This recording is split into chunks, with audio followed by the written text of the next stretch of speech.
Here we go. I'm ready. All right, I'm gonna click this over and you're gonna see a pile of magic because, you know, I just kind of need to start with this whole assortment. I love seeing this, I don't know, this wonderful, wonderful assortment of ideology. There's a lot of really cool elements that you're going to see throughout this. I'm just going to work. I don't really have a pattern for this because I don't want to spend too much time on the actual product because I can talk about the details when we get to the makes. But I still need to talk about everything that is coming out. All right. So we'll start with, I think we're going to start with probably the papers. So let me just kind of move these boxes. I did put stuff in some wood crates. That should hopefully help me kind of tell the story a little bit. So first we're going to talk about paper. And this is the one that for me, I kind of had to stand my ground on this because I just knew where I wanted to take the brand. And there's going to be people that agree with this decision and disagree, but you know what? It is what it is because you have to just do you and I need to do me. And for this line, I think that this is where I needed to bring papers. Now, throughout the years of ideology, we have done papers in 12 by 12 pads. We have done them in 8 by 8 pads. And we've really tried to kind of release different collections throughout the years. But when I look at the brand and I look at how makers are using the brand, it isn't really a scrapbook-centric brand. It's not to say people don't scrapbook with it, but that's not like its main purpose. The whole idea with ideology is people are using these elements to cut it apart and use it in their way. And so I've just decided to do away with paper pads in the line. There's still going to be some that are available. I think maybe there's 6 paper pads that, like the 12 by 12s, that are still going to be around for a little while longer. But moving forward, I don't plan to do it. Instead, I plan to bring paper out in a different format that I think as a maker, you are probably going to appreciate how that is once you maybe get over the concept of it being different. All right.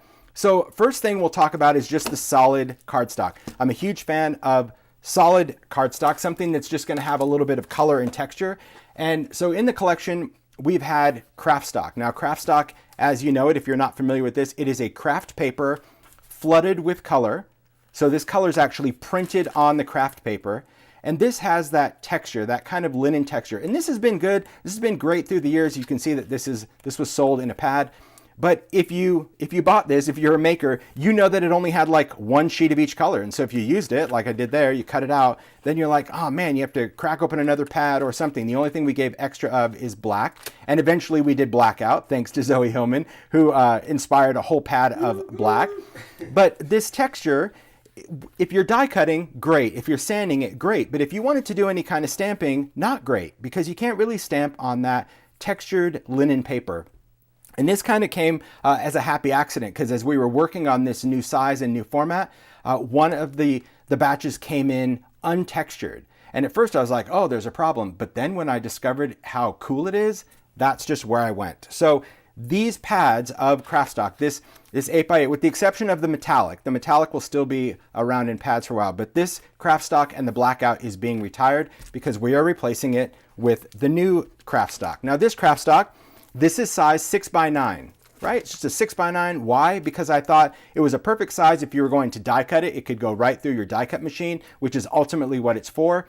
Could you use it as a card base? Yes, but here's what you need to understand. So this paper, can you see how it is shrink wrapped? You see how it has a slight curve to it? Because it is craft paper flooded in color, it doesn't necessarily like to lay flat because it's got so much ink on the top of it because it is designed to be embossed with your embossing folders and sanded to reveal that wonderful craft core.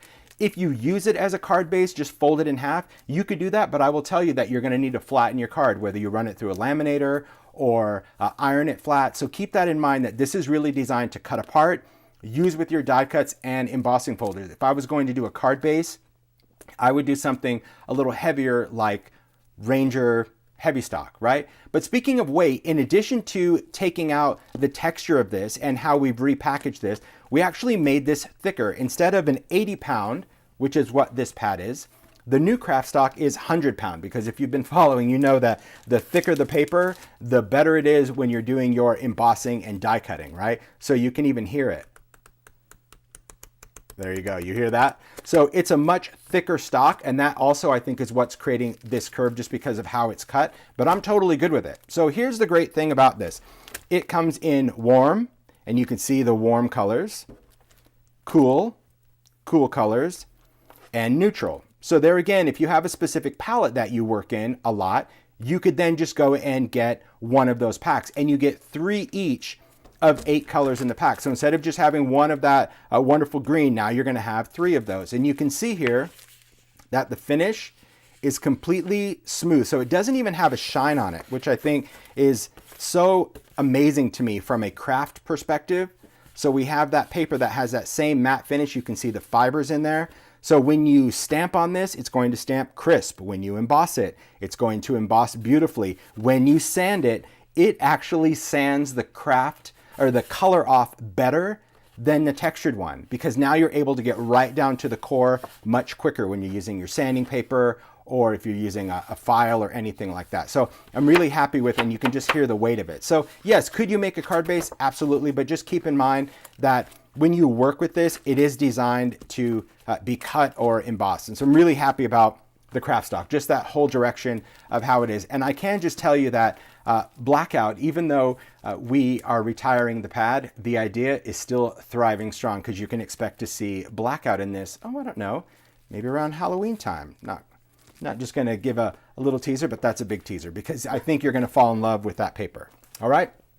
So speaking of falling in love with paper, when it comes to printed paper, right, and that's going to be something that's just going to have some sort of pattern on it, I wanted to really pay attention to how makers were using this. And this was being used in vignettes and journals, and people were making junk journals and envelope art and all sorts of things where they were working with paper, but the scale of the imagery was just too small when you do a 12 by 12 paper, or too big if you do a 12 by 12 paper. So this, it's 1 inch longer. So this is 6 by 10 instead of 6 by 9 on the Kraftstock. And these are called backdrops, right? And backdrop is an 80 pound, so it's the same weight as all of our other paper pads, but it is not in a gummed pad. It actually comes packaged. You get 1 each of 24 designs, but each design is double-sided with different designs. So you really get 48 different designs in a pad of backdrops. And the backdrops are just simple. It's volume 1, volume 2, and as we add to it, they will be different volumes. And so you'll be able to know maybe what a favorite pattern or print is in a volume. And we'll continue to, I think, kind of expand on this, because this to me is where it's at. This is where, again, if you do even scrapbooking, you can still use a piece of this on a scrapbook layout. If you do a journal page, now you've got a nice big piece that you can lay in a journal page and collage over. Again, if you do envelope art or die cutting, it's large enough that you can take a bigger template and make something from this. But the beauty of backdrops, and I won't go through all of them, just going to give you just kind of a taste for what's in them. They're very eclectic. So instead of sticking with a theme, which really is what we had to do each time we did paper pads, right? We did a theme, whether it was dapper or whether it was, wallflower or anything like that. This, there is no theme. This was just taking elements, whether it was ephemera or in this case, a beautiful floral, and putting up the scale. So here you can see just a great big piece of ephemera, right? This wonderful French thing, or just a cut piece of ledger, and everything. It was great because we were just able to crop it wherever we wanted, right? We didn't shrink it down to scale to where it fit. We were just able to chop this off. So a shout out to Chris for really making magic with this. I love the marble book covers that we have. You'll see like there's a great piece of sheet music in here. Look at this cool ledger cover. So some stuff does fit, because this would be great if you fold it and you can use it as a book cover or put it as the front of a book. But then the other side is going to be an advert. There's old maps, right? Very, very cool old map. But you'll also see that there's so many different colors in here as well. So we're really able to play with all sorts of rich textures. I mean, take a look at the bottom of this cigar box, right? You've got that, that realistic, rich wood grain with all the tape and labels that go around, game cards, all sorts of, there's just, it goes on and on. I mean, really, I could gush over everything because I do love it. My favorite, of course, being that marble cover. So each one, you can see this next one, there's even stuff like end papers in it. So that's just going to give you really small print if you need to cut it apart for collage. But everything is just very eclectic. And to me, I've never seen paper like this before. We've done ephemera, we've done layers, but like take a look at this just giant library card stamp. Like that's just a really great backdrop. And the whole idea of calling it backdrop is that you can put it on something and still build right on top of it. So you can still use your ephemera, your layers, your baseboards, your paper dolls, whatever you want to do, and still do your stamping and your other mixed media and sew through it, all of those things, because you just have different backdrops to create a foundation, even kind of this chipped off label from a crate. So we wanted to really kind of mix it up and give you something different in each pack.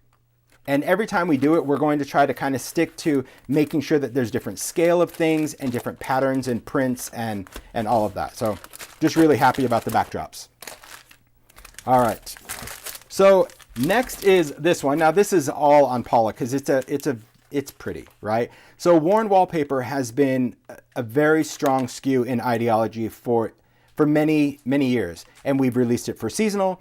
So what we've decided to do is kind of revamp wallpaper. So the original worn wallpaper SKUs are being retired, and this is the new one, and this is called Worn Wallpaper Scraps. And what it is, it's going to be the same paper from worn wallpaper, and if you're not familiar with this paper, it is actually textured like wallpaper. I'll just pull out a sheet. So there's a lot of new art in here. There's some favorites that she kept.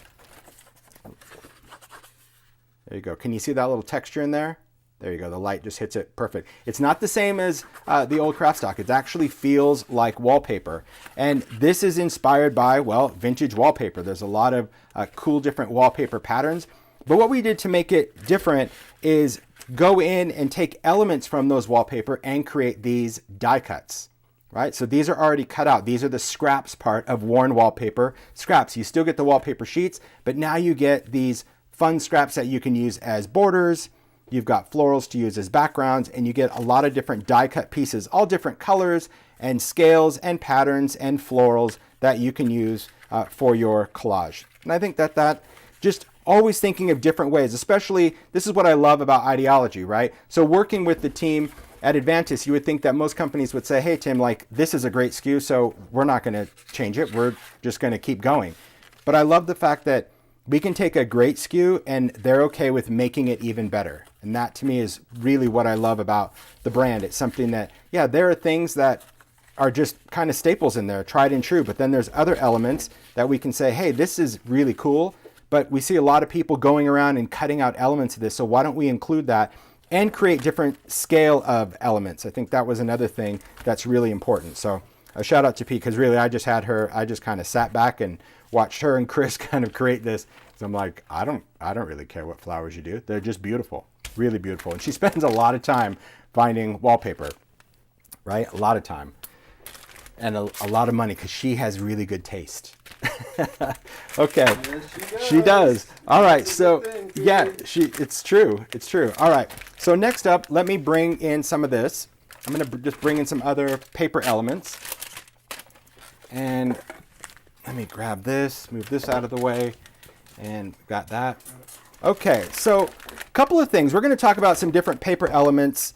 And so this first one, of course, is going to be layers engraving. Very, very cool SKU because, again, we wanted to take some of the papers that we've done and just create a different opportunity for you as a maker, right? So layers, what this is a thicker material.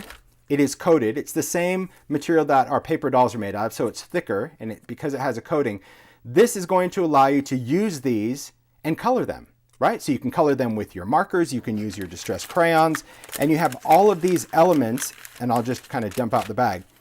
You can see here there's all different pieces, from big elements to small elements, very eclectic, everything from flowers to fish to birds to all sorts of things, and they're all these vintage engravings, right? This black and white line art that you can use in your collage. And these would be really fun because you can use them with ephemera, but you can also use them with paper dolls and all sorts of things. And I think the ability, and where do you see the makes with these? I'm not going to go into too much detail of what these are. You'll see the makes and how the makers have used them in a variety of different ways.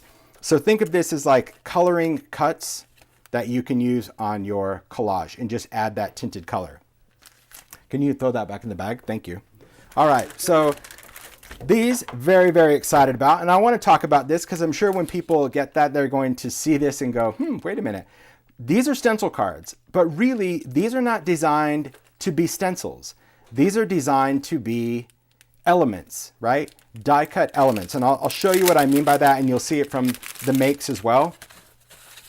Here's what they are. Mara, would you mind putting those paper dolls in that package, please? Thanks so much. Sure. All right, so what these are, this is going to be a die cut. You'll see that they're out of craft. These are kind of like old school, right? Elementary school kind of thing.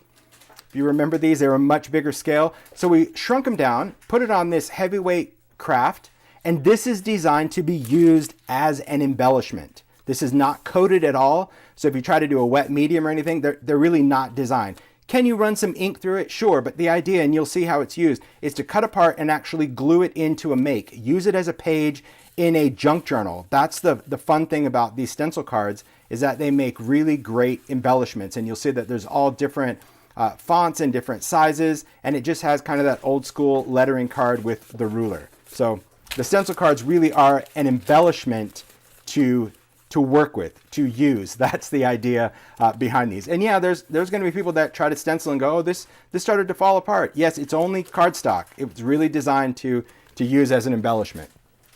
Some other embellishments, collage paper. I'm a huge fan of collage paper. We continue to add this to the line. We also sadly retire quite a few throughout the whole course of ideology. But this one, whenever we have a chance to do new collage paper, we jump at the chance. All right.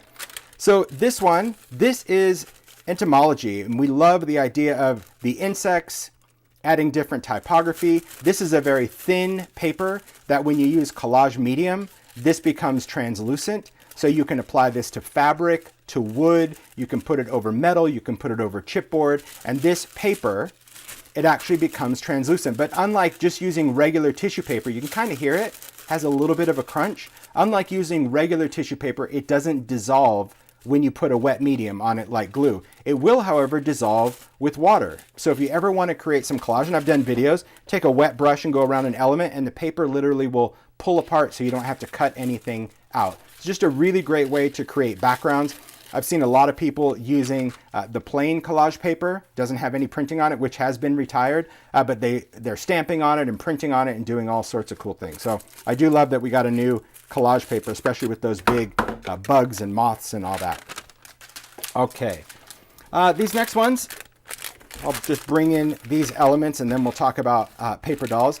Always looking for different trinkety bits, right? So these are baseboard frames. These are just these little curio frames, and they're made out of the baseboard material. And you can see that this is more of a chipboard, right? So when we talk about baseboards, layers, all that, we're really talking about the thickness here. But take a look at these. They are like laminated with a metallic, if you will. They're not metal by any means. They're chipboard. So this provides a lighter weight element to use, say, on the cover of a journal. But these were inspired by vintage daguerreotypes, vintage tintype little albums. And you can see that beautiful, not only vintage kind of metallic effect, but also the debossing. Each one has a different frame opening, a couple of different sizes, small and large, but you can go in with your crayons, alcohol inks. I'm just trying to show you the detail. Unbelievable. Chris did all that embossed work because we just gave him a photo and said, wouldn't it be cool if we can make these vintage metal frames out of chipboard? And well, there you have it.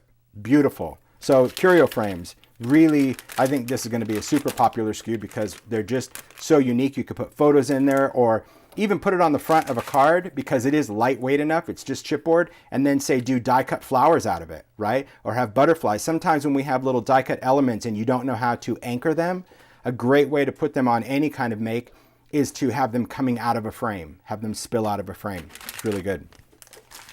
All right, next up is stitch scraps. So these are stitch scrap basic. They may look like the previous ones, and quite honestly, some pieces were inspired by that, but the original stitch scraps that have the felt and everything is being retired and replaced with this one. And the reason is we just found that a lot of people like the fabric elements and we wanted to add some other pieces to it. So the great thing about stitch scraps, they are all done out of this kind of canvas or linen. We removed all those thicker felt pieces, but then we added just a lot of little pieces.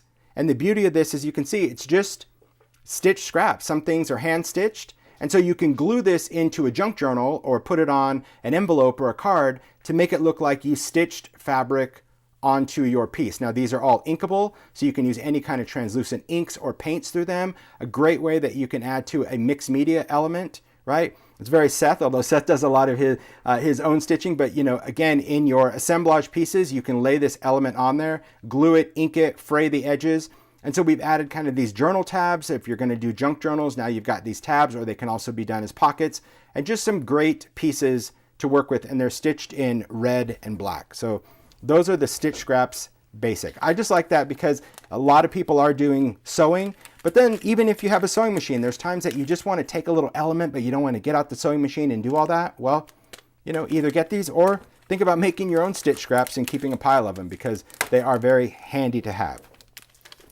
All right, so this one, really just a different kind of SKU. You're going to see how the makers have used it. This is just like mini marquee, right? This is not designed for a light box or anything like that. They're not sized for anything particular other than inspired by vintage theater marquees. They are done on a heavy acetate. You have 144 pieces, so you can see multiple letters, numbers, everything that you get in the pack. This is size that you can attach them with a tiny attacher.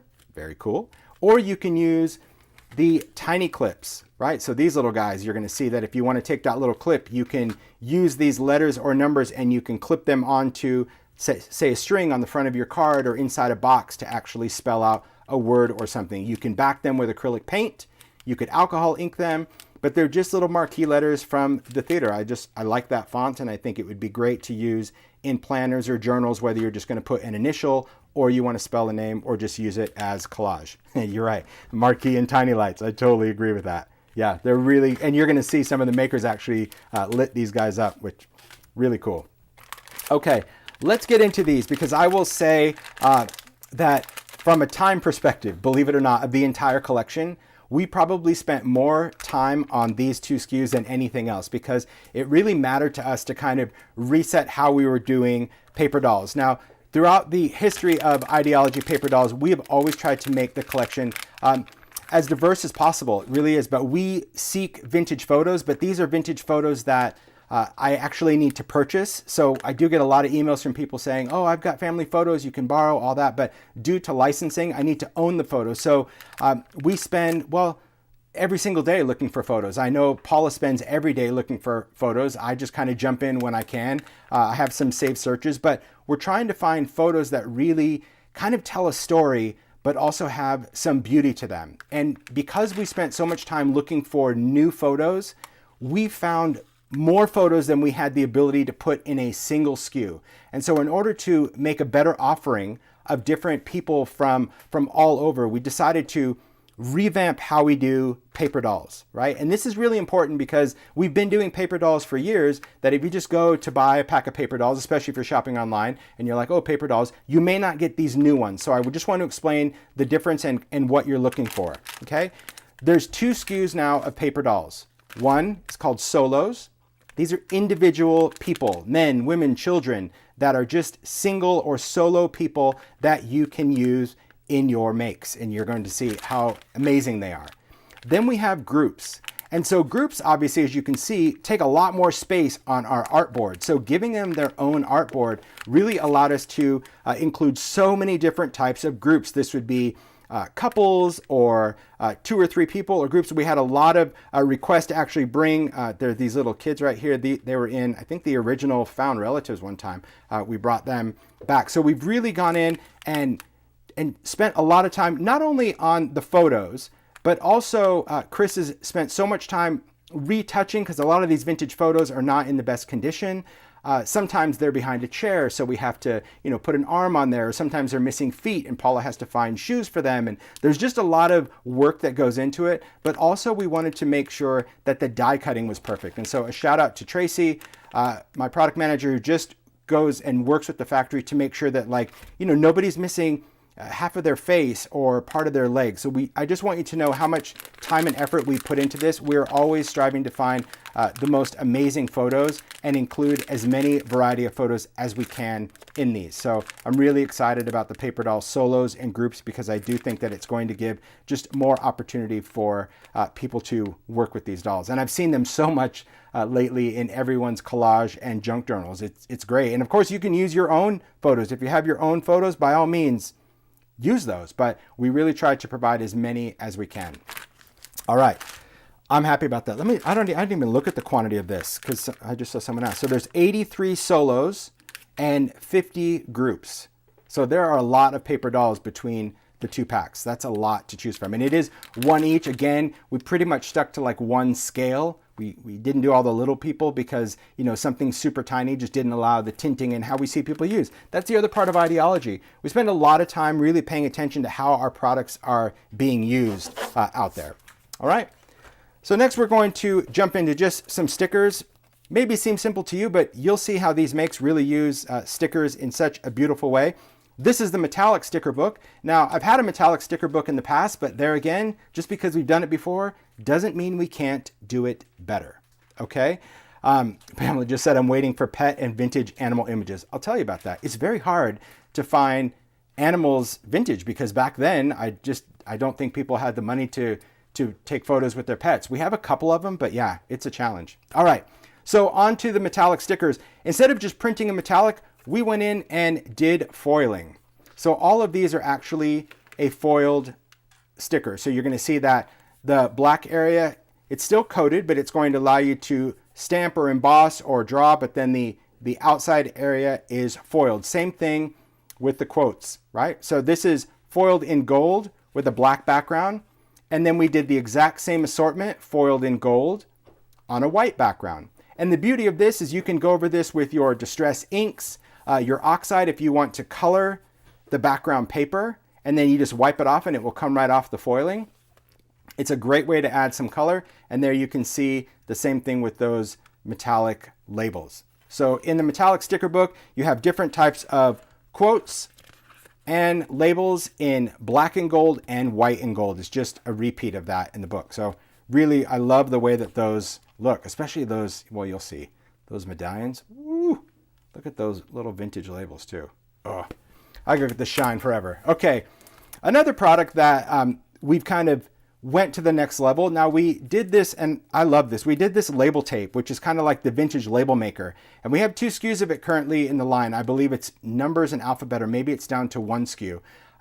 We played around with this. We tried to do some seasonal, and again, paid attention to how you guys are using it. And many people are just cutting little elements. And so instead of putting it on a roll, I thought as a card maker or someone that does stuff in a planner, or even, again, if you're doing junk journals, do that same idea. Take that same embossed plastic, but instead of putting it on a roll, actually give you stickers. And so this is Label Stickers Sentiments. And you can see that as we go through the sheet, this top part is all about like birthday, happy birthday, celebrate, eat cake. And then we go into just hello friend and happy and sending thanks. And then we go into love, congratulations, best wishes, thinking of you, and then just kind of motivation stuff. And you get 2 sheets of the same, right? I'll take it out of the package just so you guys can see it. And these are already cut, right? But when you go to peel it, you just want to carefully just peel that sticker off of the back, and you can see because it is an embossed piece of plastic, but it gives you that great label. And we did add a little bit to the beginning and the end because if you wanted to go in with your scissor and kind of notch that out to create that little flag end, you can. But I thought this was really a great way, especially for card makers, to just add that element, or again, if you're doing planners or journals. I like that instead of doing the label, or because the roll really limited us, we only had an 8-inch repeat on a roll. So you didn't get a lot of variety, and this allowed us to do that. So happy to be able to launch that. Another thing that we took inspiration from was the success of these during the holiday season. We launched some velvet trims at Christmas, and they flew, and everyone loved them. They used them on cards. They were sewing through them. They were using them as journal wraps. They just loved the feel of velvet trims. And so we just decided to expand the collection in a palette. So these are the velvet trims. You get a yard each of 7 different trims. So here's the warm pack, the cool pack. Look at those colors. Oh my gosh, that green. It's like peeled paint distress.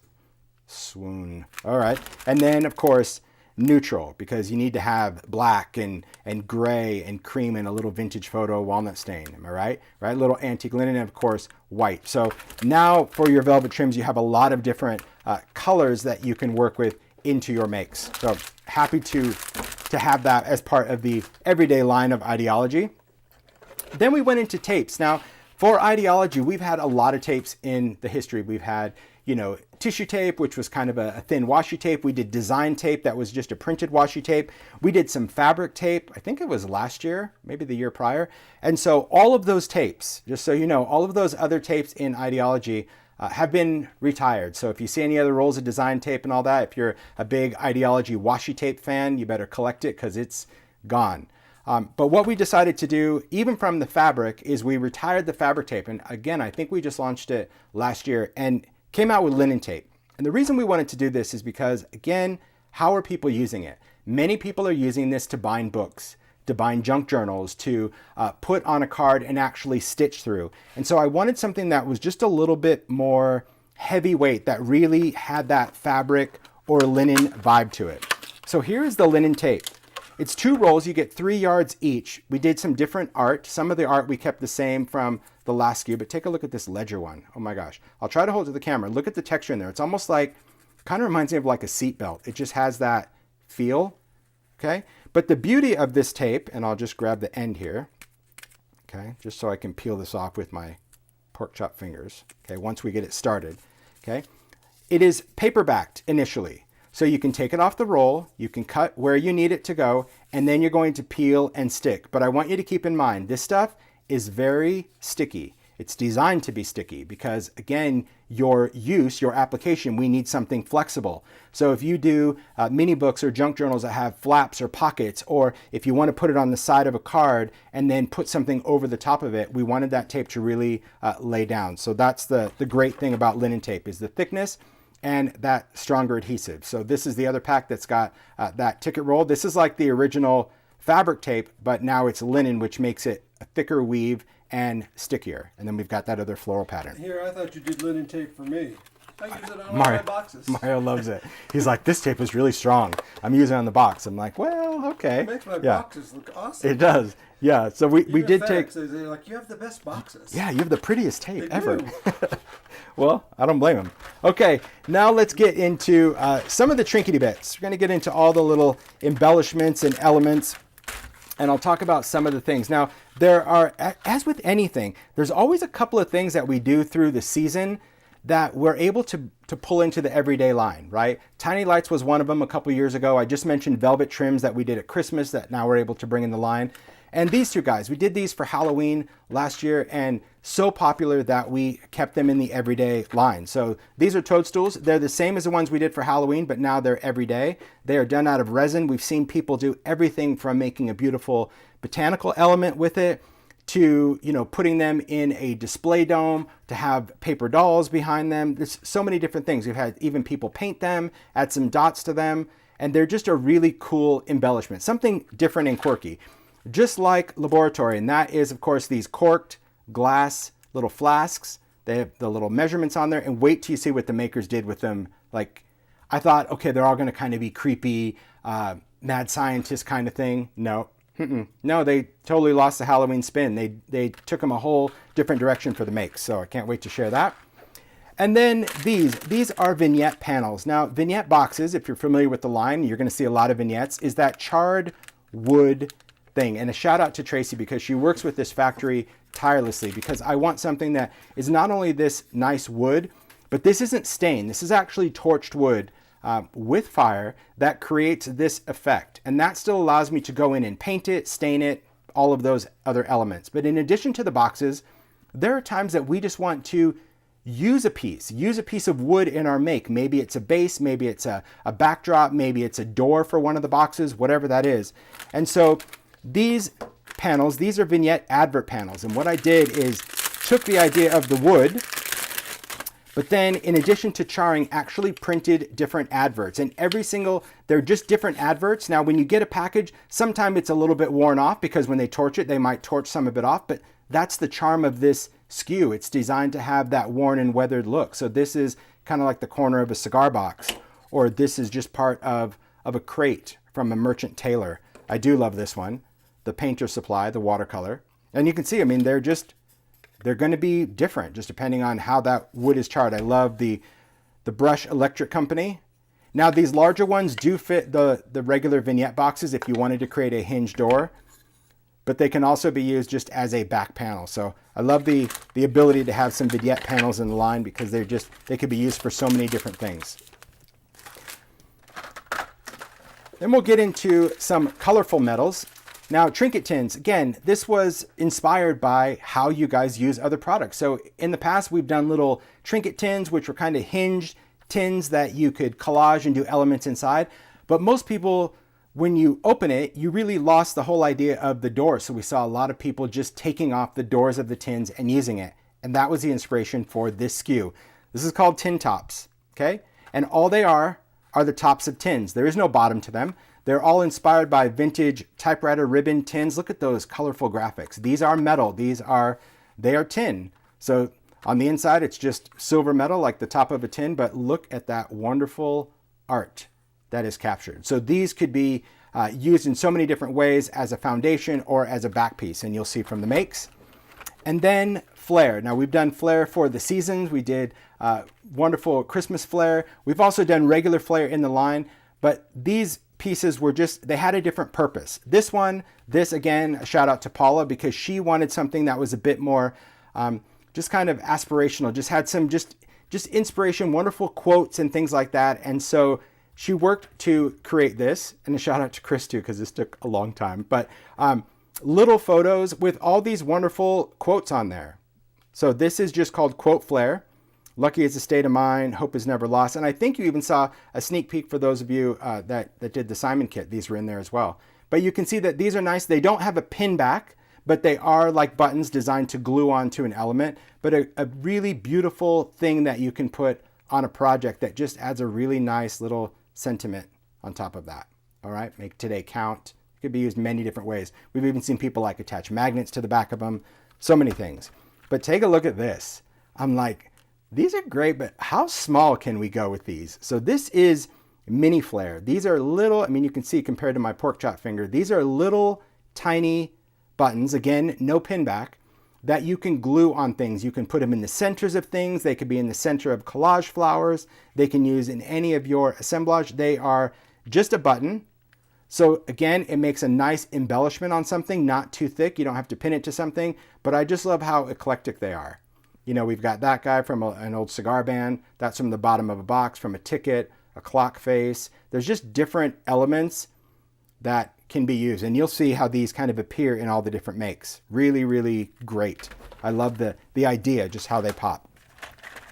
Okay, we're gonna get into some metal and then we get to move on to the makes. Okay, so metals, well, I love metals. That's one of the kind of the things where idea-ology first started, was about metal embellishments, and through the years we've continued to evolve not only in our style but to kind of find the finishes that are going to work best for you guys as makers.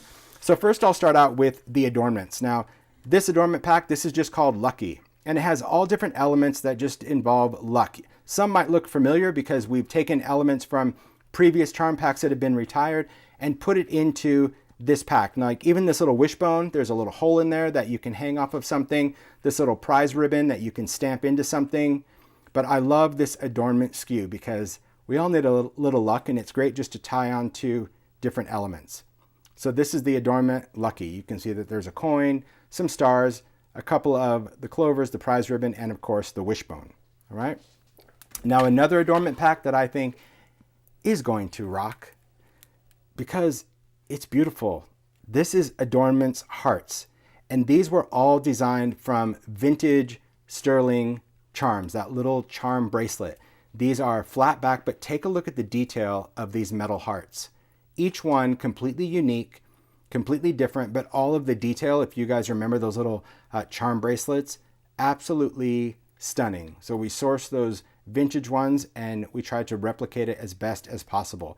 These are beautiful if you add paint to them, if you add distressed crayon to them, if you add alcohol ink to them. Now they are flat backed, so they're not like a normal puffy heart where it's three-dimensional all the way around. It's still, there you go, you can see that it is a flat backed charm, but the detail on the front, it's still going to allow you to tie it on to different elements. And you can see there are different size hearts in the pack because you'll have different scale for depending on your make, but they are really just, they're magnificent. Amazing. Yeah, and this is in the package. This is seeing it through it. Right, yeah, gosh. This is like a thick layer of plastic. If you just, I don't want to take them all out because then they'll be in my hand. They're stunning, really amazing.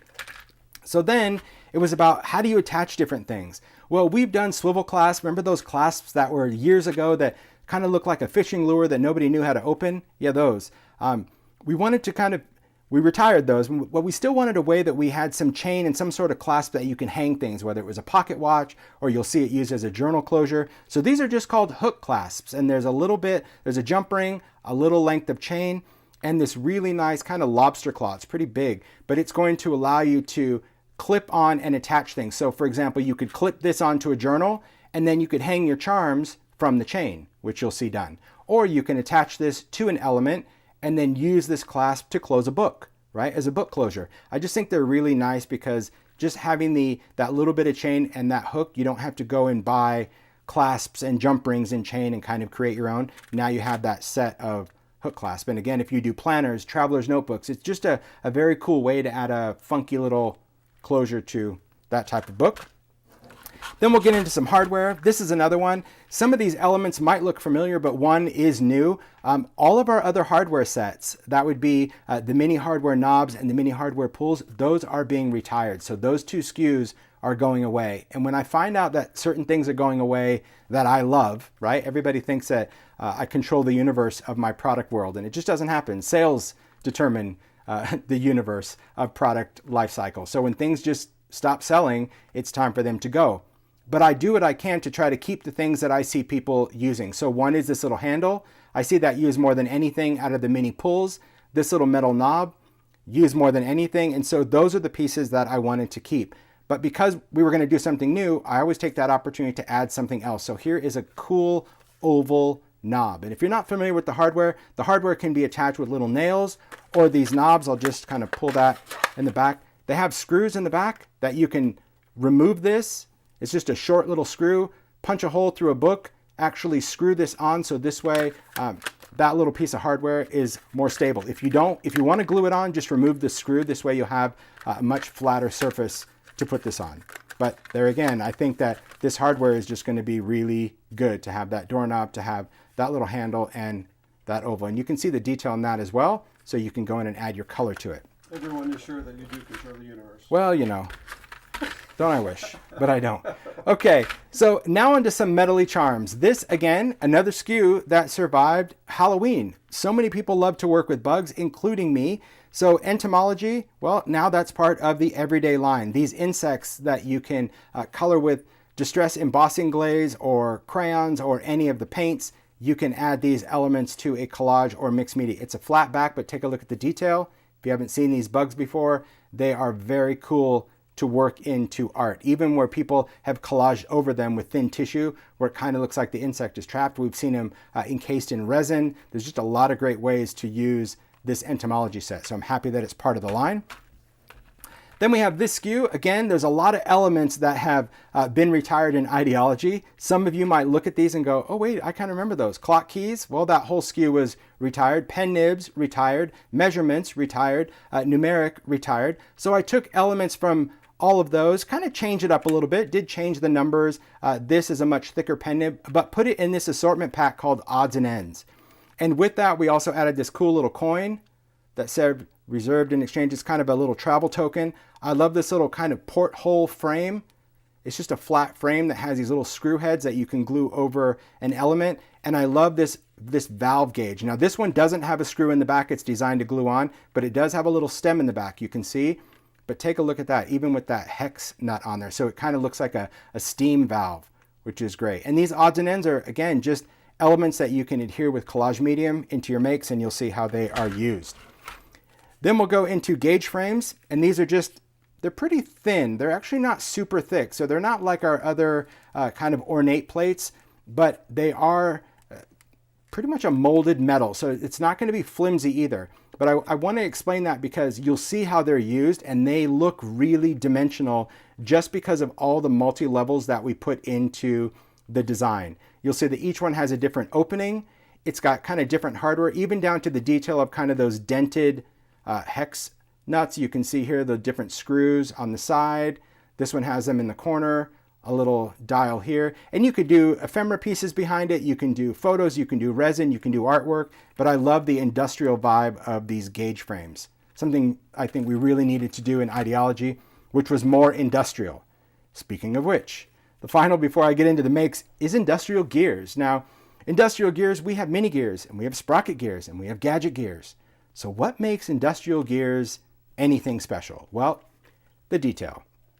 So again, we really learned about tooling technology and what we can do to make a metal embellishment even more amazing. So instead of a flat gear, everything has a minimum of 3 layers of little rise and falls in every single element, even down to the hardware on the inside.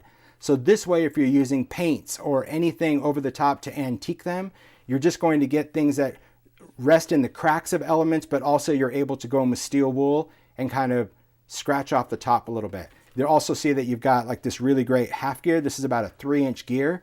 So these are much larger elements, but again, work perfect for those gears. And they will work with the gadget gears and sprocket gears and mini gears, but just having that little piece that has so much more detail, I think it really kind of ups the game of all those other gears. So let's get on to the makes. Not bad. I said to myself, when you talk about this product, you got an hour, and that's it. And so I did it. I told myself, self. Okay, so now we're going to get into the makes, the magical world of makes. And I will just tell you this, the makers knocked it out of the park. So a shout out to Paula and Zoe H and Emma, Stacy, Tammy B, Vicky, Sharon, Susie, Jan, Debbie, and Zoe S in Italy. So the thing to know about the makers is, you know, they're sent this collection of idea-ology that's just a lot of those elements had never been seen before, and they just kind of have to figure it out. And I think that's such a wonderful skill to tap into the imagination and see how they take the elements that that I've designed into a whole different world, something I never even think of. I will tell you this, that following this live, there will be a blog post that will be on my blog by the end of today, by the end of the day, and it will have links to all the makers' blogs. It will have photos of their makes, and I know that they plan on sharing their makes on social in the upcoming week. So you can't expect to see everything in the day, but you will see a lot of close-ups, and some of them are even offering tutorials for their makes. So share the love to these makers because they put so much time. I mean, we'll start with just this first make. This is, Paula created this, and this is just taking a vignette box, and again, you're going to see just how cool using the papers are, like the backdrops, to change that vignette box into a whole different looking wood box, right? Creating all of these cards. She just used some wire and the vignette hardware. We have a little hardware pack for vignette with these cool nails, and created these wire dividers. And look at all these beautiful cards that she's created, right? Each one is completely different, these amazing collage cards. So I'll show the detail of them. I love just seeing like type chips. That's an older SKU. Look, there's that stencil card. See? Ink through, but then cut off, because it does provide that great collage element. You can see the paper dolls. There are those metallic stickers. See how they just add that little bit of shine on there? There's a little Lucky adornment, that little star with some strings. So having scale of those elements are critical. Take a look at this. How beautiful. I love how Paula, like, I've just never seen anyone tint paper dolls the way Paula does. Just unbelievable. Doing all the collage element, again, using the backdrops, right? Little stencil through there, some ephemera. You can see here, just love seeing the flowers. There's that little mini Flair.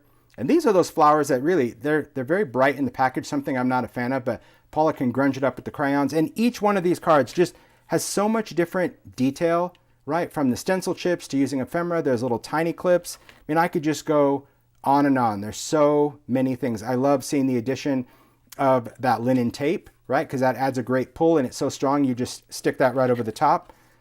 Take a look at that prize ribbon. Isn't that cool? There's just so much detail in each one. Or taking those backdrops and stitching them together just to create a pocket, right? And using the Entomology, there's the mini Marquee, just taking those little letters. So much detail. And they're just beautiful. I mean, really, our new cast of paper dolls, absolutely stunning. There's the new heart. See how charming they are? Because there's different sizes, you can add them to so many different things. I love that. Use your wings, and using the transparent wings. Anyway, I could go through each one, and Paula's like, you don't have to go through each card. Okay, I probably won't, but it's really hard to stop, because seeing each one just has just a little bit more charm on each one. There's a stitch scraps, so see that? If you want it to look like you've stitched on that element, and what a great base for the quote Flair. Just unbelievably charming. But look at how the backdrops are used, right? Because we have the scale of that paper, chopping up those backdrops now, it's not like, there's some people that just have such fear of taking that 12 by 12 paper, right? And they're like, oh my gosh, how am I going to cut that up? Well, because the backdrops are just a 6 by 10, you're just going to cut it and you're going to use different elements and every part of it is great. There again, you can see that stencil card in the background. I love how she just kind of put some paint around it. I'm sure she used it on all the other cards, but just beautiful to see all the different elements. And all these papers that you're seeing in the back, these are all the different backdrops. That's what's cool, to be able to have such a variety out of that pack, because, you know, mixing different scales of small floral or big print, right? So if Chris is still here, just seeing that, that's the whole idea of having different scale. And he's got so much patience when we're designing. We're like, can you make that like 2 clicks bigger or 3 clicks smaller? But he just does it. So there we go. There's a whole nother stack that I'm not going to, because I'm sure Paula is going to do an amazing blog post on these. So a shout out. I love seeing that drawer. Really cool. So this next one, Tammy B did this, and it's just stunning. If you're a store, or even if you're just a maker that likes to sew, or you do a lot of fabric work, this is a great way to display the velvet trims. I'm just saying, like this, I mean, it's a cool make because it's just a great wall art piece. But how stunning is that? So these are 2 vignette trays, right? You can see 2 of the small vignette trays attached together.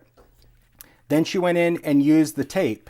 So you can see that wonderful, I love how it frays. So you see that new linen tape? That went all the way around the edge of this tray. Then she took just wooden spools. These are wooden spools you can get at the craft store. Wrapped it in the velvet trim. Took all the different hearts, and I'll kind of try to stand it up. There we go. So you can see the different hearts. She's rubbed some distress paint in there. So each of the hearts have one of the wonderful vintage colors that coordinate with the ribbon. And then even took one of the Stampers Anonymous stamps. I have a stamp that has all these little spool tops, and look at that. She stamped those, cut them out, and wow, just what a cool make, right? Such a cool display piece to have that can just sit on a table. And then there's 2 of the little hardware pulls as the tray, and then some vignette accents. Just a very cool, just a cool display piece. I mean, there is beauty in simplicity every time, but they're still packed with detail. That's what I love about that. And you can see on the inside of the tray, I don't know if you'll be able to see it, but you see on the inside, there's that ledger print of that same linen tape. That's the other nice thing about that tape, is if you're doing anything like vignettes, it's a great way that you can stick that on the inside and the outside instead of doing strips of paper. Plus it adds that wonderful texture, because see how it frays? That's the whole linen factor. Beautiful. See, Tracy, that's why it was so important to have the linen. She knows. Okay. So as we go through, if you've ever watched one of our booth displays from Creativation, what we really try to do is take the idea-ology release and kind of break it down into what I would refer to as softer makes, things that have a softer side to them or a softer look to them, and then also something that's a little bit more industrial, kind of grunge. And that's really what I've done here for the live, is I'm going to show you makes that just really have a nice softer side to them, and then we'll go into the industrial. And the reason is because it's all the same stuff. It's all the same elements, but see how these elements are used, and see how the maker, their style, you can use idea-ology to whatever you like, right? You like something that's a little bit more grungy, great. You like something that's a little simpler. It doesn't always have to go to the dark side when it comes to using this. So this is a beautiful tag. I believe Emma did this one. Yes, she did. So this is an etc. tag. It's a really thick tag from Stampers Anonymous, a great foundation, right? But take a look at the worn wallpaper scraps and how those are layered in the background, right? You get that wonderful texture. You can see the beauty of the paper dolls, little trim. Look at that, the velvet there, that's just glued down.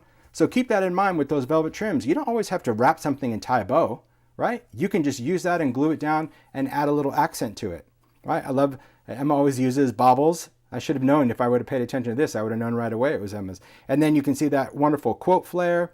It's just really beautiful to see these pieces come together in all of those textures. The wallpaper provides a wonderful look, but you can also see how it really complements that floral backdrop that's in one of the packs. So that's the other thing about these papers, and I hope you guys really like the new backdrops, because it does provide a little something for everyone. So Sharon created this. This is a vignette shrine. So this is an element that you can paint. She painted this black and did some distressing, but take a look at that stencil card where it's been sprayed. Maybe that's a little kitsch on the back. I love that.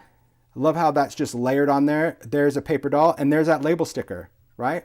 So that's not even used on a card, just used as an element and just, I don't want to show the mechanics, but see, just kind of raised up with the little foam adhesive, just do your best. And there's one of the little heart adornments, little layers. And again, in the back, there's one of the original Flair. We still have this Flair in the line as well, and a floral backdrop. Isn't that charming? So beautiful. I just love it. I love it. Oh, thanks, Mario. I see Mario posting blog links. Yes, if the makers are here, they can post their, talk about the links, or Mario will do what he can to post them in the chat. So thanks, Mario. You're so good. All right, so this is Jan, and actually in YouTube, I'm going to, Juliana suggested, I'll actually put all the maker links in the description box below of this YouTube live. So following the live, I'll add the links and you can go to their blogs as well. So Jan Hobbins created this. It's a vignette frame, but here you go. Now you can see those engravings and look how beautiful they are, colored and tinted. Isn't that wonderful? Such a great piece because you get that rich black and white art. You can see the curio frame in the back. You can see the wallpaper scraps layered in there. There's the backdrop with all the butterflies, and see how that color palette, that little faded palette, is wonderful. You can see here, this foundation piece right here, this is one of the vignette adverts, right? You can see how the wallpaper, I love the detail where the wallpaper is kind of curled up off the wall, and you can see just some of the base wall. You see that little detail? Wonderful use of some Sizzix flowers. You can see the little quote, the heart, and of course the metallic sticker. See, that metallic sticker, the fact that it's foiled, it just really adds that nice little pop onto an art piece, right? So beautiful, so beautiful. All right, just add the, I'm just grabbing things as I can. I have stuff in baskets just to try to keep everything as organized as possible.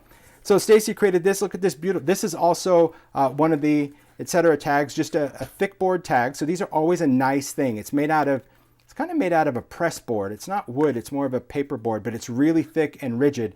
And Stacy did such a beautiful job with the paper doll. Take a look at that tin top. I love how she hammered that in. Cool, just using little stickers, some snippets in the back. Look at that. I just love the detail of adding paint, little stitchery, and just torn elements. And I think that's what's important to understand when you're making, whether you want to do something clean and colorful or whether you want something that just has a little bit of a vintage or distressed look. And I love the detail of the stick, Stacy, really cool. And these little flowers, these are idea-ology bouquet. These are white flowers that you can color any color. I love that it's got a little bit of sparkle from some glitter on there, and just absolutely charming. Just so charming. So this tag, this is Tammy B, I believe, did this tag. And take a look at this. I believe she did. I don't see her name on there. I'm pretty sure this is Tammy B. She'll be in the chat, she'll know. But this is, again, using another tag. But take a look at the engravings and how these are used, how they are colored and tinted with crayon. I love that. I love seeing that over that urn. You can see the metallic, but this is what is so brilliant, right? Take a look at those stickers used all the way around the edge. That to me is awesome. That is right? Tammy B's. Yeah, I would have figured. I can take a pretty good guess. I do. I take a pretty good guess. There's the velvet trims, but really just seeing those metallic stickers, I just thought, what a great bold edge around the outside, and then just having all those words, and then you have a beautiful world in the middle. So cool, right?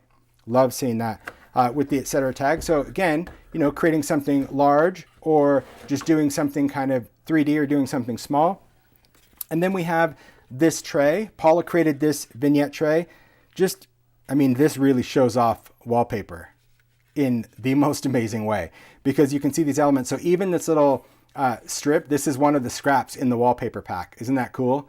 That made in England, but you can see all these different wallpaper patterns and texture just cut apart and collaged in there and then smudged with crayon to give it such a cool, cohesive look. And you can see the paper doll groups, right? That's so great that we have groups and solos depending on the size of your make, but there's also the details. So here you can see the scraps. If you look in the back, there's one of those vignettes, right? Having that little bit of wood, it's really important when if you're working with assemblage projects, right? You wanted to create something dimensional.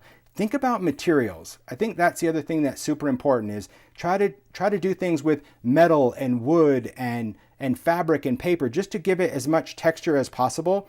Look at that beautiful tin top, kind of grunged up. I'm sure a little mushroom alcohol ink was in play there. I love seeing the timepieces and the hands. This is an original idea-ology that's still around. But even just the little details of adding some little ephemera pieces and a little button, it's just so beautiful. And then just the simplicity of the outside still showing that wood just by creating just a whitewash of that. And look behind there. See, that's one of those metallic stickers. See that gold foil shining? How cool to put that behind a paper doll, right? So many details. All right. I'm just going to move this stuff off to the side. I've got baskets and baskets of stuff. It just takes me a little time to clear it because I want to treat these makes with care. All right. There we are. Okay. So this next book, this is when I refer to as kind of junk journal. This is created by Stacy, and this is using just so many different elements to create a wonderful handmade journal. So first of all, let's just for a moment take a look at my favorite backdrop paper, this marble. You saw that kind of in the graphic that I used. This was used as the book cover. It feels like it's got some collage medium on there, stitched, right? Kind of frayed and tattered. I love how it's just kind of eroded around the edges and stitched to make this book cover. And this soft ribbon, this is original crinkle ribbon. I do miss the idea-ology crinkle ribbon. But you can see on the front of this, there we've got that quote Flair. There's that wonderful curio frame. So this is what I was saying, that these frames are perfect for a journal because they don't have a lot of weight of metal, right? So it's perfect for that. And then as you go through, there's so many different details, everything from adding a little photo booth to adding a lot of the papers. You'll see the metallic, you'll see little flowers, little scraps. They're the stitch scraps. So see, even if you're doing some sewing, sometimes just adding those elements, just so cool. Using some die cuts, again, you can see those Sizzix leaves. There's the tiny Flair, another stitch scrap. You can see the metallic sticker. So that's what I was saying at the beginning. Whenever I show sticker books, I kind of feel maybe somebody on the other side of this is watching going, stickers?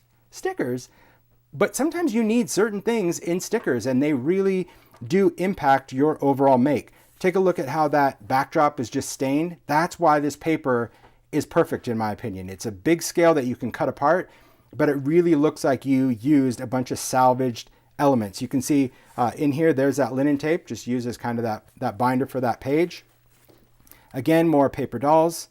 I love just seeing the engraving. So see how much personality you can give that black and white art by adding color. So you can add color to those to match your make. And that's really what we wanted to do with that engraving SKU was we do a lot of layers, a lot of ephemera, but maybe sometimes you don't have something to match the right color, right? And I think that an engraving would be really cool to be able to do that. And again, you can see more photo booth, a little bit of elements and tickets. I love seeing there's those little end papers. I love this old vintage lace. This is not idea-ology, but this is heaven. This is so good seeing that. Take a look at the inside of that. Wow. So beautiful to see. Again, mini Flair, die cuts. I love seeing the glitter on that. Look at that little sparkle. It's like resist spray and rock candy over that paper doll. Little buttons on there. I kind of think I want to do a junk journal because it just seems just fun to just throw in some junk, which is great. Little ephemera. There's the tiny clips. Isn't this charming? So beautiful. I love these little story sticks, right? See, number 365, 365 days of the year, right? That's why that's there. It's great for just kind of reminder that, you know, do much good every day, 365. I don't know if that's what you meant, Stacy, but that's how I read that. It's just really, it's just beautiful. Such a beautiful, beautiful book, right? And that's what I was saying. Depending on your make style, whatever you're doing, you can find something in idea-ology to just hopefully inspire the way you make. All right, we're going to keep going, keep moving right along. It's okay to do that, right? Sure is. Here's another really charming make. Jan created this. This is one of the display domes. Now you've seen these. We did a lot for Christmas with these, did Christmas trees. I did stuff for Halloween.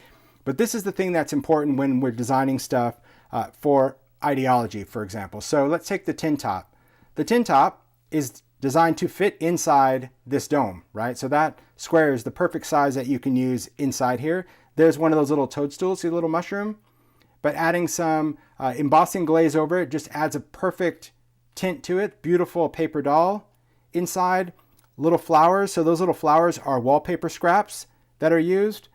Turn it around the back, like look at the Distress texture paste, that crackle paste and on the inside of that tin, because the inside of that tin is just silver. So Jen did a great job just adding paper and crackle, and there's that quote flare, a little bit of moss. There's your velvet trim around, and I'll just point out the base of this, right? So the base of these domes, cork, but I love seeing that linen tape just stuck onto it. So as I mentioned, the adhesive is really strong, so it does allow you to use it, well, as you've seen on the edge of a vignette box, or of course, in this case, the bottom of this cork dome. But now let's take a look at the top. It's always the detail that just, it makes me like, dang it, that is so smart, right? So here is one of those little stickers from the metallic sticker book, right? Those little seals, so you have that little bit of gold, and then one of those tiny Flair glued into the top, right? I don't know if that's focusing on that, but it's just a beautiful little bird with the sticker and then glued onto the top of that with collage medium. Just charming, right? A beautiful little make. I love the paper dolls. They're just, so sweet. All right, so sweet. All right, this next one, I'm gonna actually jump around a little bit, right? I'm gonna grab this one in. You do you. Just do me. You know, it's because there's a whole table full of inspiration. I look and it's like it catches my eye and I just have to grab it. So I don't have any rotation other than whatever is kind of in my reach. So this is a frame panel that Stacy did. This is using one of the found relatives, which is kind of just a photo card on there. Love a little bit of the collage elements. You can see a lot of these layers, but take a look at this background, right? This is where that wallpaper really comes into play. It is a thinner weight than our regular paper, and because of that texture, it's just so cool to roll and curl and fray, and I love all the detail of things being stitched through, right? It just looks like it's rolls and rolls and layers kind of coming off of a wall. But I also just love all the stitching. It's just really, I don't know, it's very beautiful. And of course, you know, anytime you see these elements of paper dolls or found relatives or anything like that, if you have your own photos, incorporate those photos, right? The whole inspiration behind doing these photos, really, not everybody has great photos, but it's also, there's a lot of fun in creating stories about people that you don't even know. You make up your own stories. So, and there's one of the adornment butterflies. That's part of the everyday line. Just think it's really good to see a lot of old and new products kind of combined together, because I think that, well, that's what matters. Okay.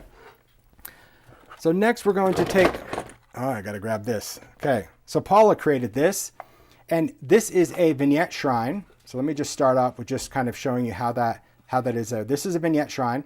You can see, again, the backdrops put to use, different parts and pieces of the backdrops used throughout the whole thing. So the last time we saw the shrine, Sharon painted it black, so you can always collage yours as well. And I think these backdrops allow you to do that.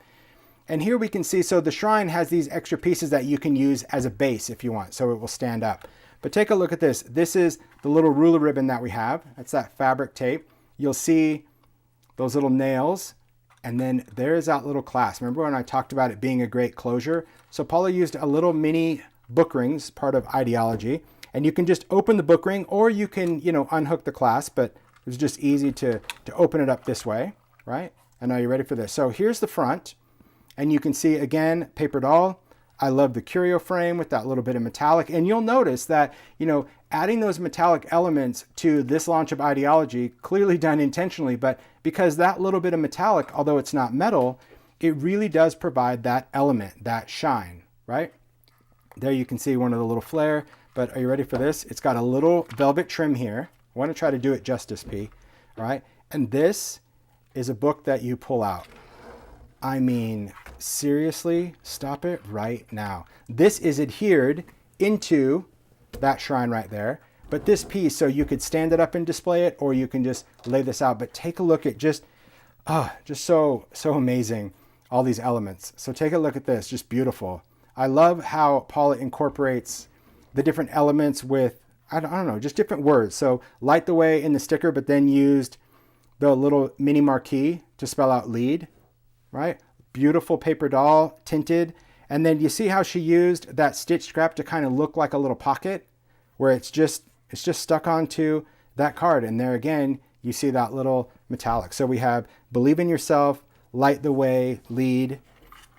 Then we have another one that has a little pocket, and in it just has just different elements. She's got the little paper doll in there. She's got little ephemera that you can pull out.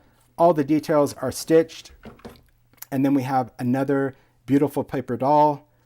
Do much good, rise. Isn't that just fills my heart, really does. It's so beautiful. And all the papers in the back are backdrops. And then you just have the easiest of all patterns to use to live this life, right? Just a really beautiful book, so inspiring. And it's a very clever way to use a vignette, right? Whether it's a vignette shrine, got her little book ring here, whether it's a vignette shrine or a vignette box or a vignette tray, I just think it's such a clever thing to house a book in there, right? A great way. So I know a lot of people do different types of journals or things like that, and that's great. But creating a journal within some type of structure is just really beautiful. And I think those paper dolls and those words just have such a powerful message. It's beautiful. I love it. I'll keep saying beautiful because, well, it's beautiful. It really is. All right. So next up, we're going to share a vignette tray. So Sharon created this tray, and this is where things got really interesting with Laboratorie. I love this make because it has a very Disney vibe to me, the whole ink and paint studio. So we've got a vignette tray.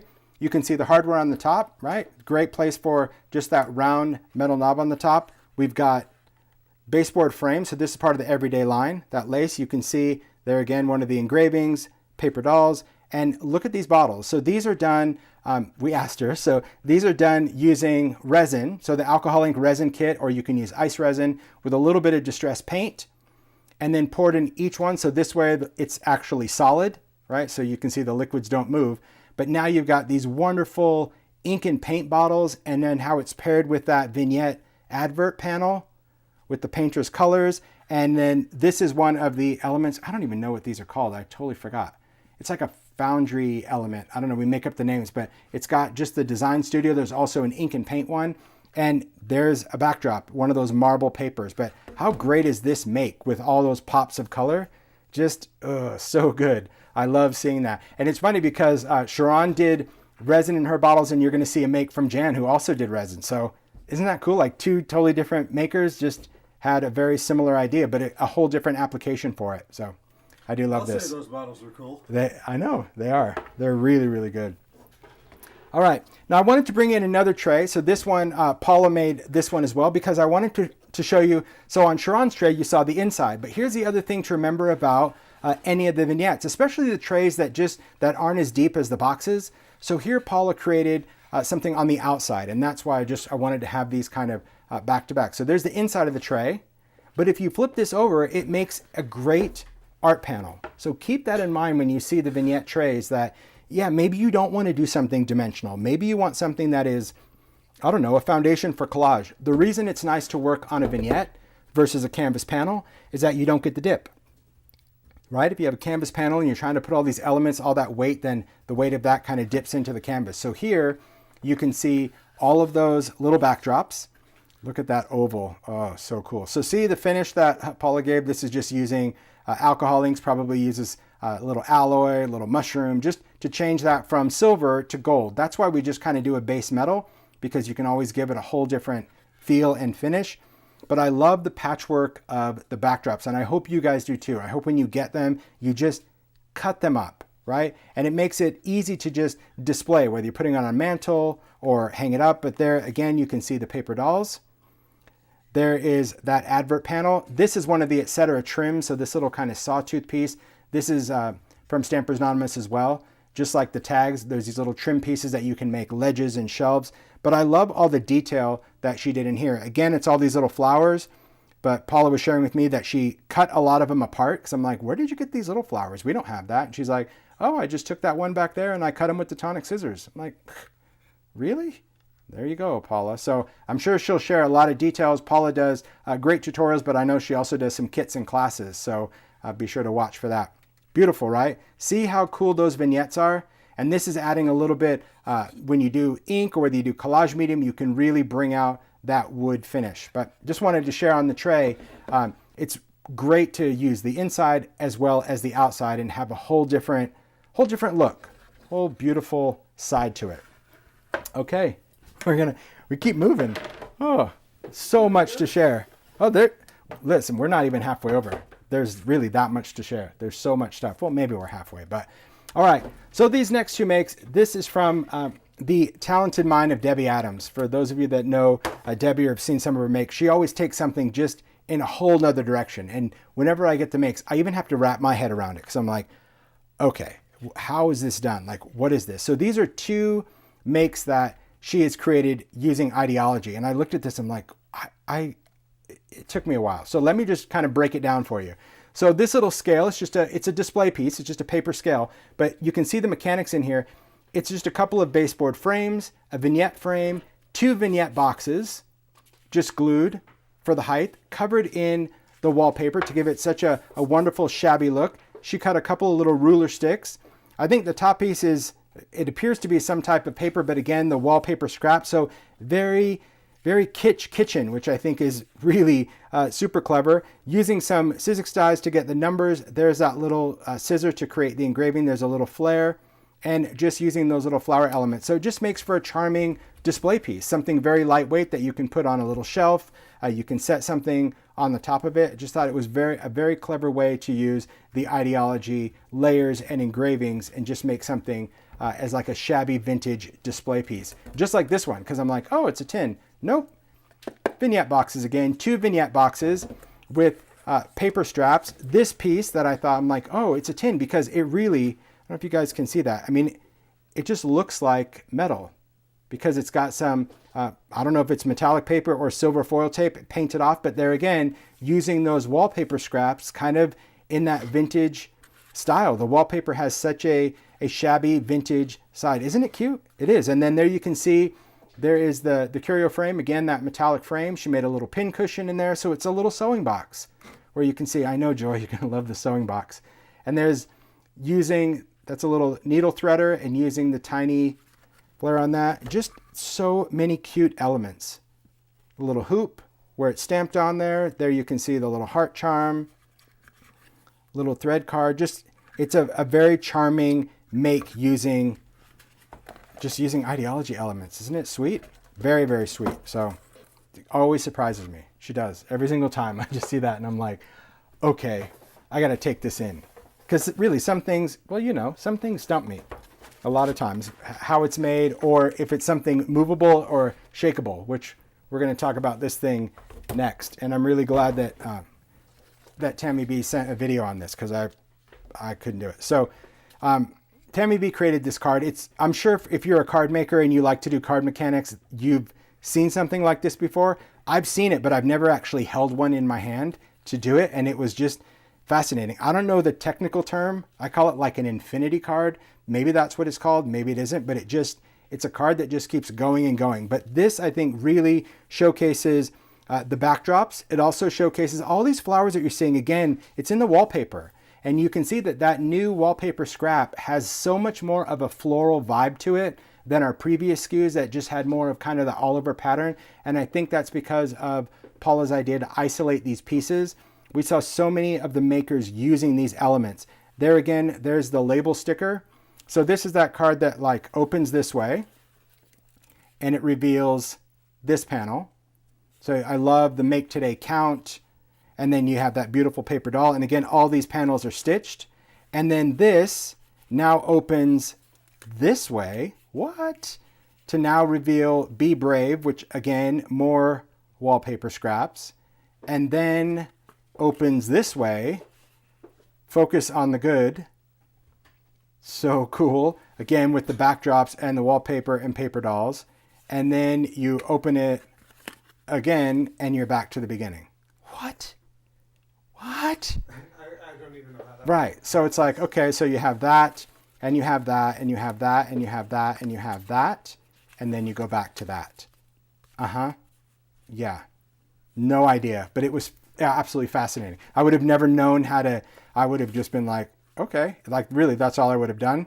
So pretty amazing. But again, seeing all those elements and how they're put to use and how cohesive they are, right? So the backdrops, that's really why I was so passionate about doing it, because it's going to have something in that pack that will go with anything that you do, whether it is shabby, whether it is pretty, whether it is grungy. We haven't even gone over to the dark side yet to see all the grunge, and you'll see those elements and how they just complement each other, even the paper dolls or those label stickers. You may have looked at that sheet and went, oh, you know, I can only use that on something, you know, like a masculine card because of the look. No, because the contrast of that really makes it stand out on this card. Just really great. All right. So next, because we're going to just talk about like just different cards and different ideas, because I think that's important. So Emma created this card, beautiful, big card. And I think that one of the things as card makers, we don't have to stick to a certain size. It's great if you want to. I know that there's always trends of certain card sizes that you want to work on, and that is really great if you send out a lot of cards. But if you're one of those card makers that also likes to add some dimension, just keep in mind that you can take a card and that recipient can easily put that in a frame, display it. So here you can see the wallpaper scraps in the back. I still love these type chips. I'm glad to see the makers used them because this was our launch last year. I love those metallic ones because, again, it's that little pop of metallic from the little curio frame. You can see the entomology, that little insect there, little Flair, the idea-ology keys, and that just, it's a very charming card. And see that little bit of fabric, the stitch scrap is perfect addition for a card because you didn't have to sew through that. You just glue that on and add the pin, right? Nice little elements in there as well. Great card. Then we have these cards. Debbie created these, also very charming. So here you can see the collage paper, the entomology used in the background because there's a lot of bold numbers and text, but still incorporating those with the wallpaper. I love the little glassine envelope here. And then one of the die cuts in there. I think that's one of the engravings, but see, put in that little glassine envelope, just gave it a whole kind of specimen vibe. Same thing, just starting with that collage paper as your background, but then there's a little pocket watch engraving, but then incorporating the metallic stickers, the seal, and a wallpaper scrap. Great way to make cards out of those pieces. So when you think collage paper, wallpaper scraps, or the layers engravings, all these pieces and those stickers are great for cards because you can take those elements and add any type of coloring you want, whether you're using inks or paints or any kind of accent. So these are awesome, Debbie, which is really cool. All right. Tammy B said the cards are really easy and that she'll do a tutorial on it. Well done, Tammy B. All right. Speaking of Tammy B, here's another one. And so this one, I have to say, like when I saw this make, and Tammy always sends a story with her make of like what inspires it and what it is. I actually read this and I got nervous. I said to Paula, I'm like, there is no way I'm going to be able to do this make justice because when Tammy B makes, she not only the details, but she does like to capture some type of story in what she does. And so Tammy messaged me and she's like, don't worry, pressure's off. She'll be sharing more details about this. So what this is one of the folios, right? So we have a travel folio in the idea-ology line, which is this substrate. It already comes printed, right? So the map paper and everything is part of the actual product, right? It's got these flaps in there. It's got this waterfall. I'll kind of show you this mechanism that we're going to see. This waterfall is already built into it, and it comes with a little journal. So it's like a small paper journal, okay? So Tammy took this element and then created this kind of new legacy story, and this is for Beatrix Potter, I believe. Yes, I believe so. Tammy, really chime in this whole time because I'm already getting nervous about the whole story because she goes through and just talks about everything in her life. And she did all of the handwriting and tells the story of her life, her journey, where she studied, her marriage, all sorts of things relating to her. And I think what's so touching about this is the elements that she included in this that I would have never thought about, right? Here you can see there are the engravings with that tint of color on there. There's one of the frames. You can see the quote chips. But then as we get in, again, just adding the color of that, using different bits of ephemera. And because of this waterfall, here you can see that linen tape, right? So that linen tape is really nice because it just gave it a textile, even though this is already attached, it just created something tactile. But then as we go in, you can see other layers, the whole fungi thing, because I had no idea, but she was just, it's very cool to learn new things every time Tammy sends a make, right? And she puts so much time into it. So you can see here, adding a lot of the different scenes, because this was the vellum scene, but adding the little layers, all these little reveals. You flip that up, see those paint brushes in there and the paints, adding rubs. I mean, there's so many different details in every turn of the page. It's like, oh my gosh, unbelievable. Little grit paste, see that distressed grit paste, add that little bit of grunge on there. But do you see that just working with those engravings, it really allows that bold art to stand out. I'm not sure if Juicy Christians is in watching this time, but when I thought of these, I'm like, oh man, on her envelope, she's gonna like rock this by just taking in, adding her splashes of color. But there again, you know, taking these pieces and incorporating them to tell a story that these pieces, because there's so many different random elements, that's what surprised me the most, is that she was able to really create a full story in there, even like down to their wedding. Look at that. That's the Sizzix Impresslip frame. I love that, right? That's that new frame, and I love how she framed those portraits. So cool. And there you can see that little, there we go, little quote.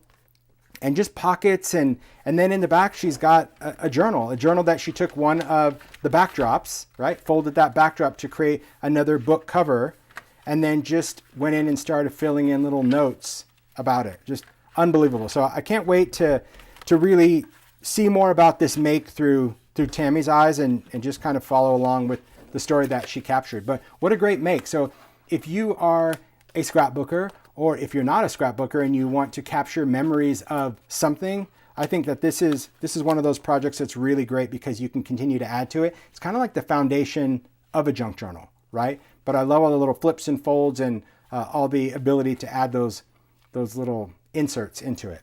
Okay. So that was the softer side. It was. Now we are about to go into the dark side, because I think one of the best parts of idea-ology is that the products are the products. Yes, the products are something that is certainly thought up. I put a lot of thought into the product. I mean, I'll say we put the thought because it is a team effort, but I really have a strong opinion about what goes in the line and how it needs to look and be.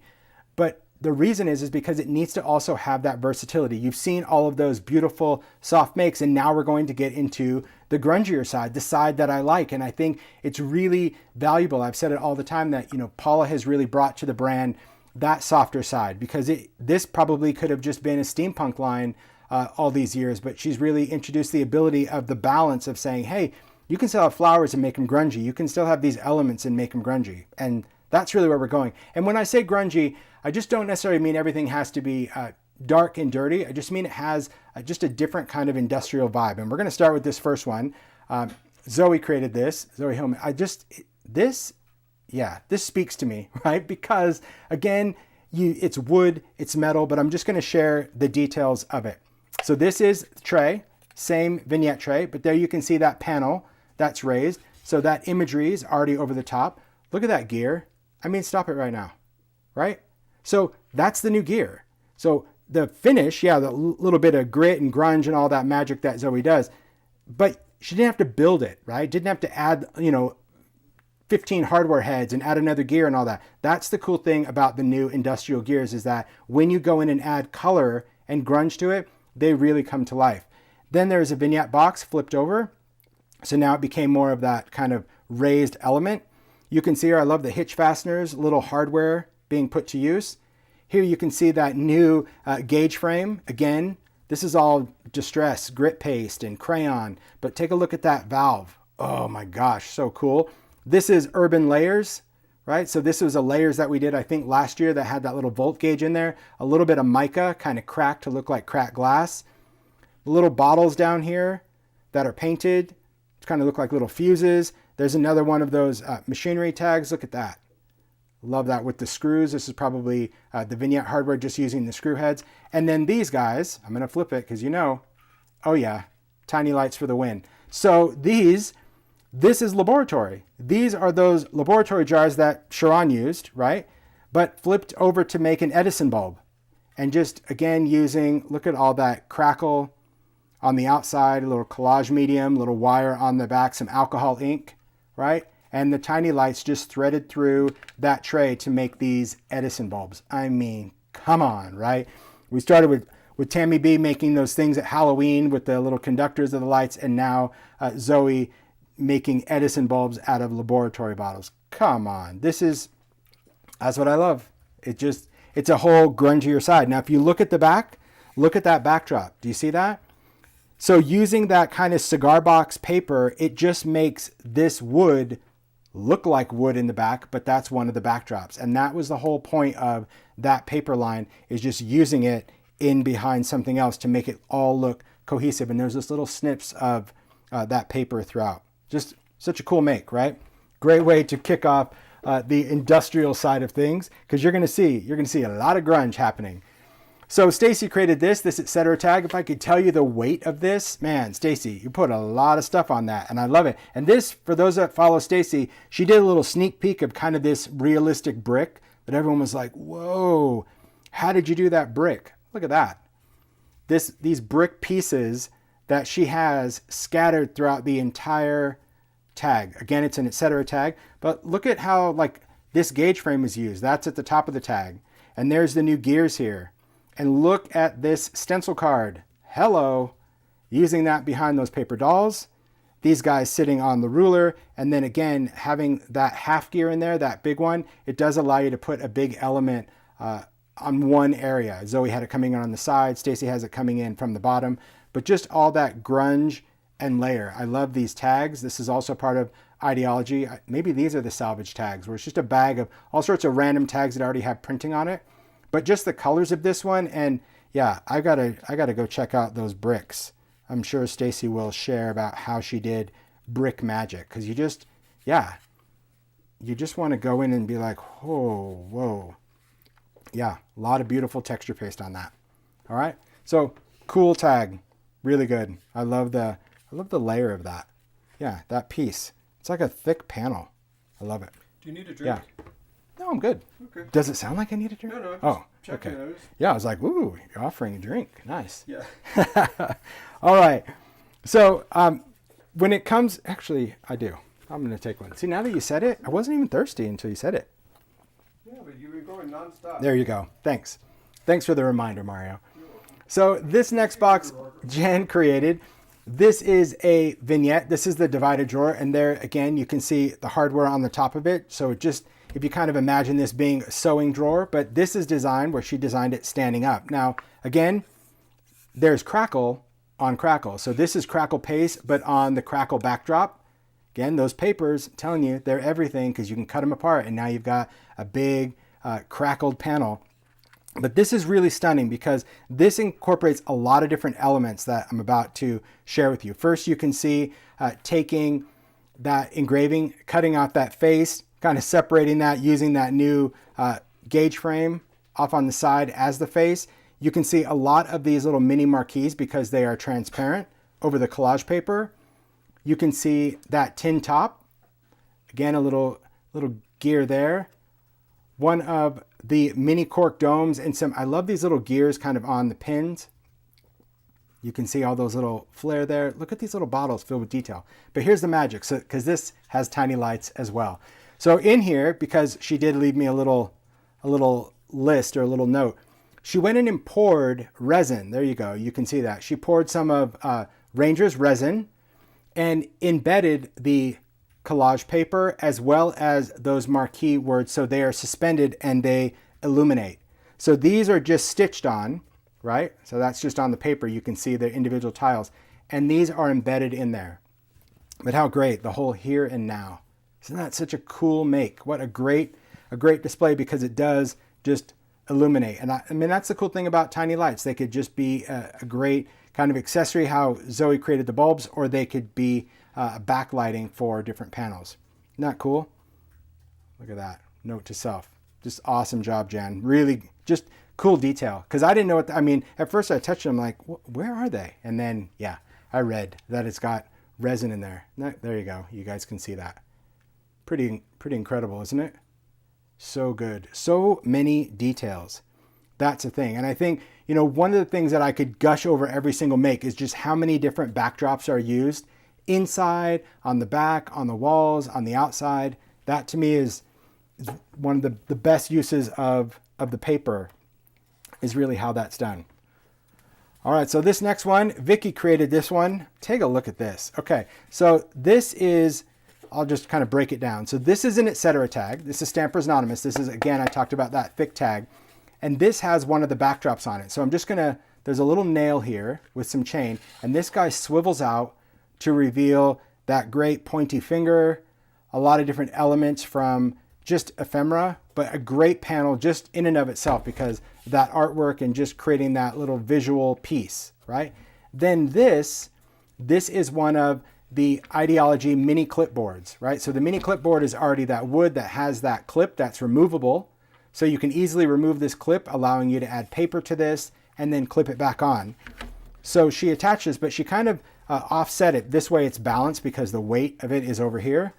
And then the next layer is another etc. tag, smaller, flipped upside down so you can see the shape of this tag, and that's attached to the clip of the clipboard. But here you can see all the gears, so take a look at all of those new industrial gears. But they're all put under, I'm guessing this is embossing glaze, right? This is distress embossing glaze, because you can see they're just kind of baked in there with that really cool enamel finish and just layered together. So see that half gear is getting so much use because it does come in, but it's all the layers. It's not just a flat half gear. It's got so many different layers that these gears really have some great punch. You can see these. This is one of the machinery heads, right? This is part of idea-ology. And then you've got that, I love the gauge frame. Look at that little erosion. See, by just glazing part of it, see that? Where it just looks like it's been chipped off. I love the idea of having the paper doll and the guy is just kind of holding on to a clover, right? Just that whole, holding on to the luck. I think it's very cool. And then you can see the little tiny clip, and then you can also see that flare in there. Isn't that great? Look at the detail. Wow, wow. That's what I was telling you guys. When you see the ideas of how people just do this, it's amazing. So yeah, and if you guys really want to learn more about the makers, just go to timholtz.com, click the maker page. There's a lot of makers that make for all the different brands that I design for, and they're just incredibly talented. So you need to be following these people because their inspiration is just, it is off the hook. It's so good. Yep. Really cool, Vicky. I mean, and again, it's fun because all the previous makes, you know, they were paper and soft and print. Every single one of these makes is like, yeah, it's got some weight to it. It's got a lot of metal, a lot of layers to it. Okay, so this is an assemblage clock. So this clock, this is part of the idea-ology line. Jan created this clock. So this clock comes with glass, and the glass can be removed. It is also just a silver plain clock. But what's beautiful about this one, and I'll just kind of show you this.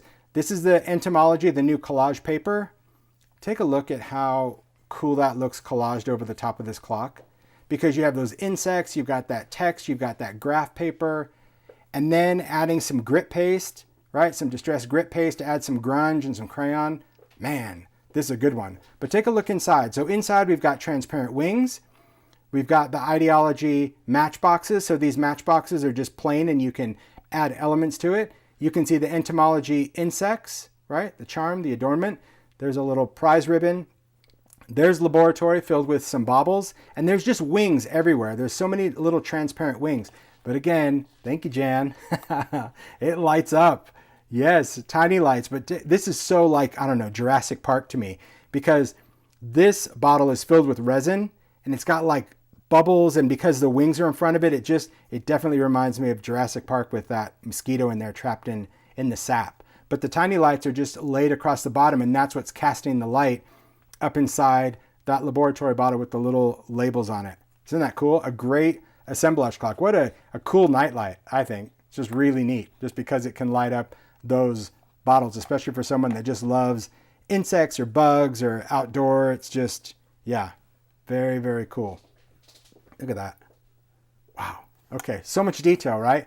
I love it. The assemblage clock, it's just, it's an interesting interesting structure because we've had it in line for a long time, and man, I've seen so many different things made with this clock, right? We see things at Christmas time, we see Halloween, we see every day, we see pretty things, garden things, but I love how Jan took the kind of the bugs that we had for the collage paper and the charms and all that, and really made, I don't know, a very field note specimen kind of thing. I can't stop turning on the lights because really, that bottle, that's my everything right there. Okay, moving right along. Right, it's a shiny objects, right, Mario? That's what it is. Okay, I do get lost in that.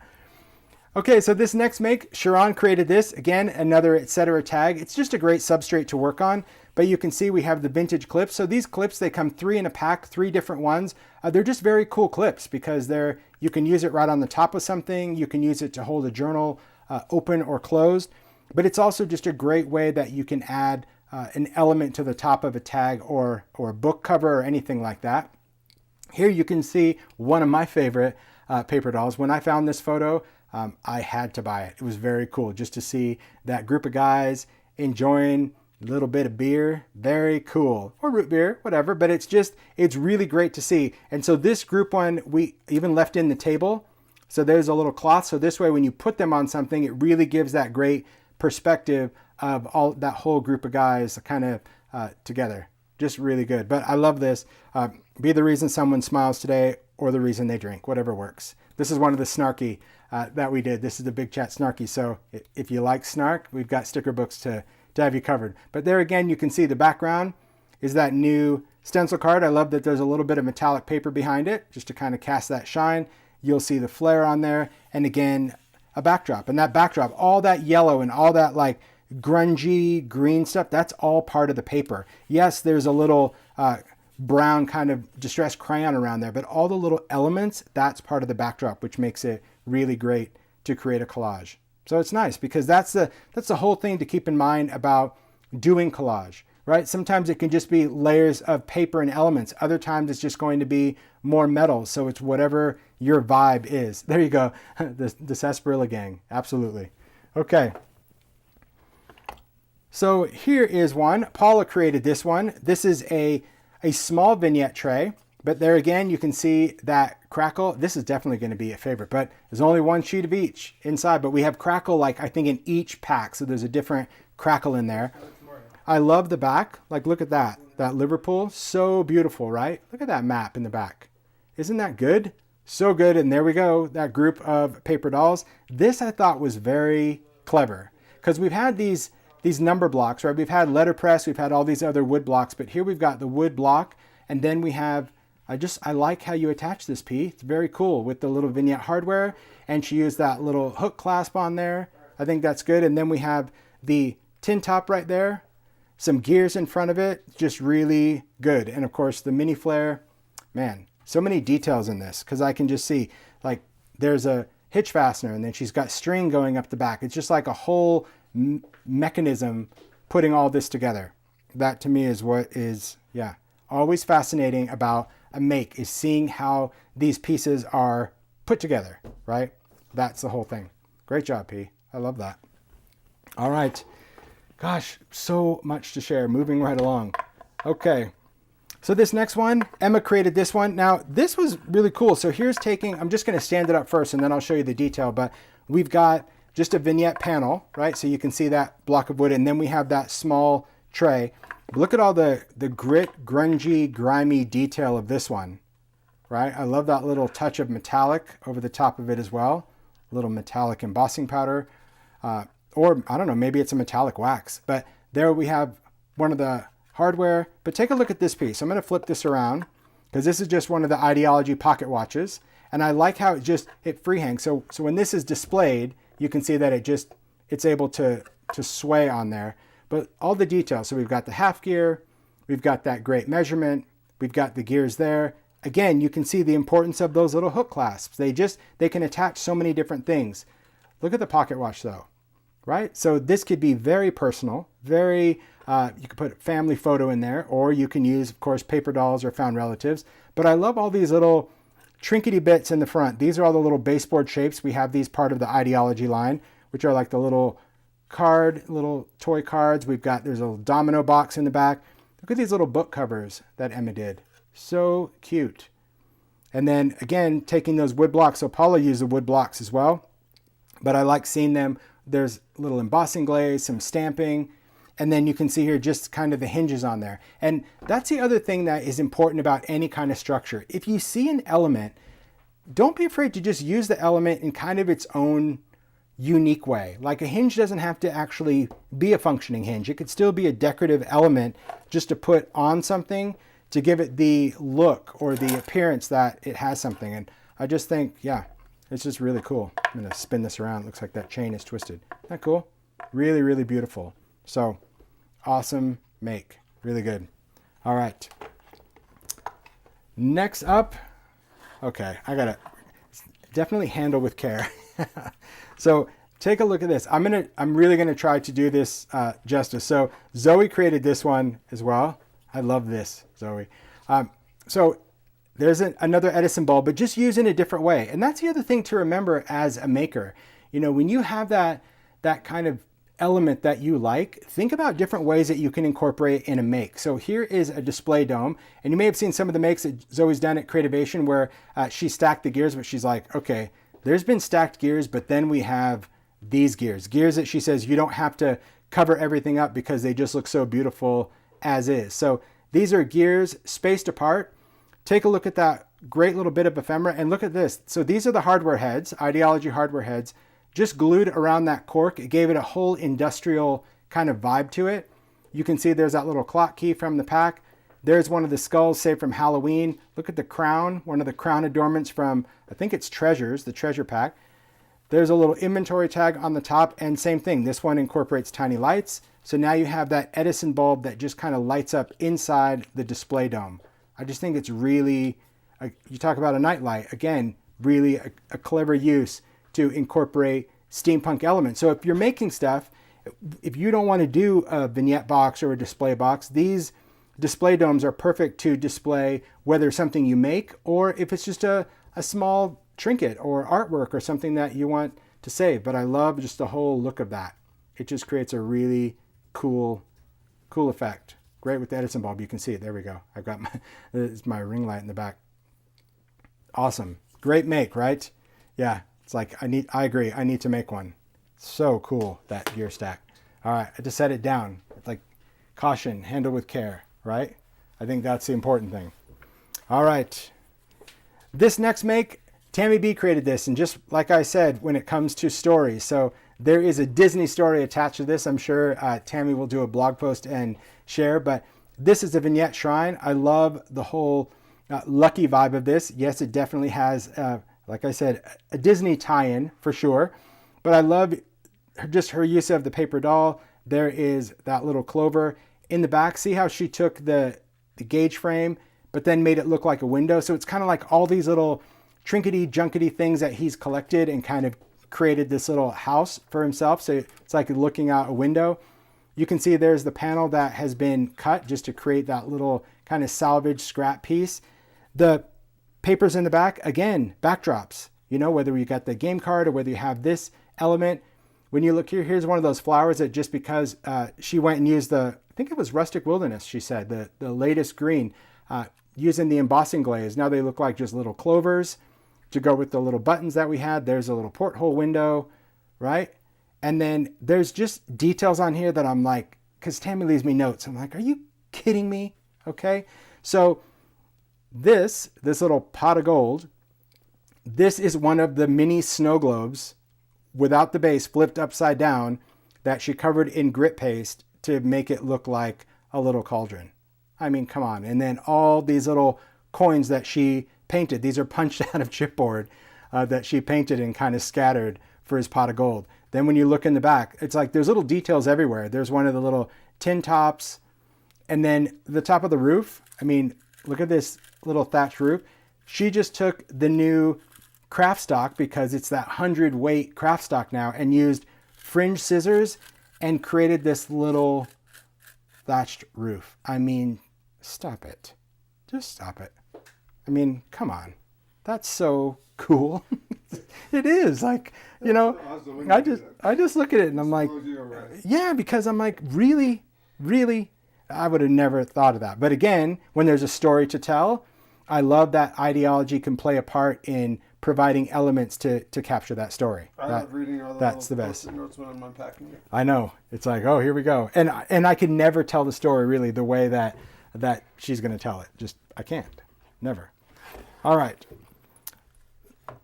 So here we go. This next one, and we're winding down. It's good. That's really good. All right, so let's take a look at this one. So Emma created this. Now this, when you take on a vignette like this, well, there's a lot to do. But the cool thing about a bigger project like this, it does give you a lot of different opportunities to kind of set the scene. So this divided box, this vignette, it does have kind of removable elements, so you can somewhat customize it. But I do like that you have a lot of visual space to work with. So here you can see there's one of the vignette finials over the top of it. Again, all sorts of different detail. I do love that design tape. I missed that one. I do. All right, so let's get into the details up here. First, this paper doll.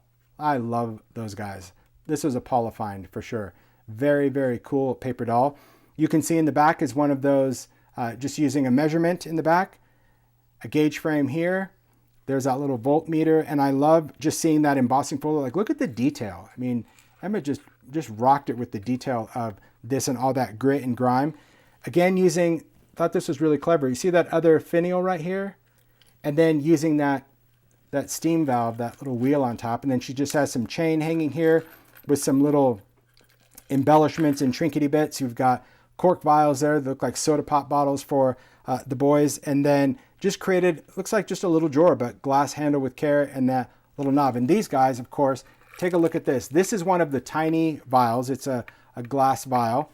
And this, I'm just going in the back, there you go, also lights up, right? So remember with tiny lights that when you incorporate tiny lights into a make, you're able to trim off whatever part you don't want to use, right? So if you're including these lights into the back and they just go into this is just taking it, having kind of that one light bulb and cutting off the rest.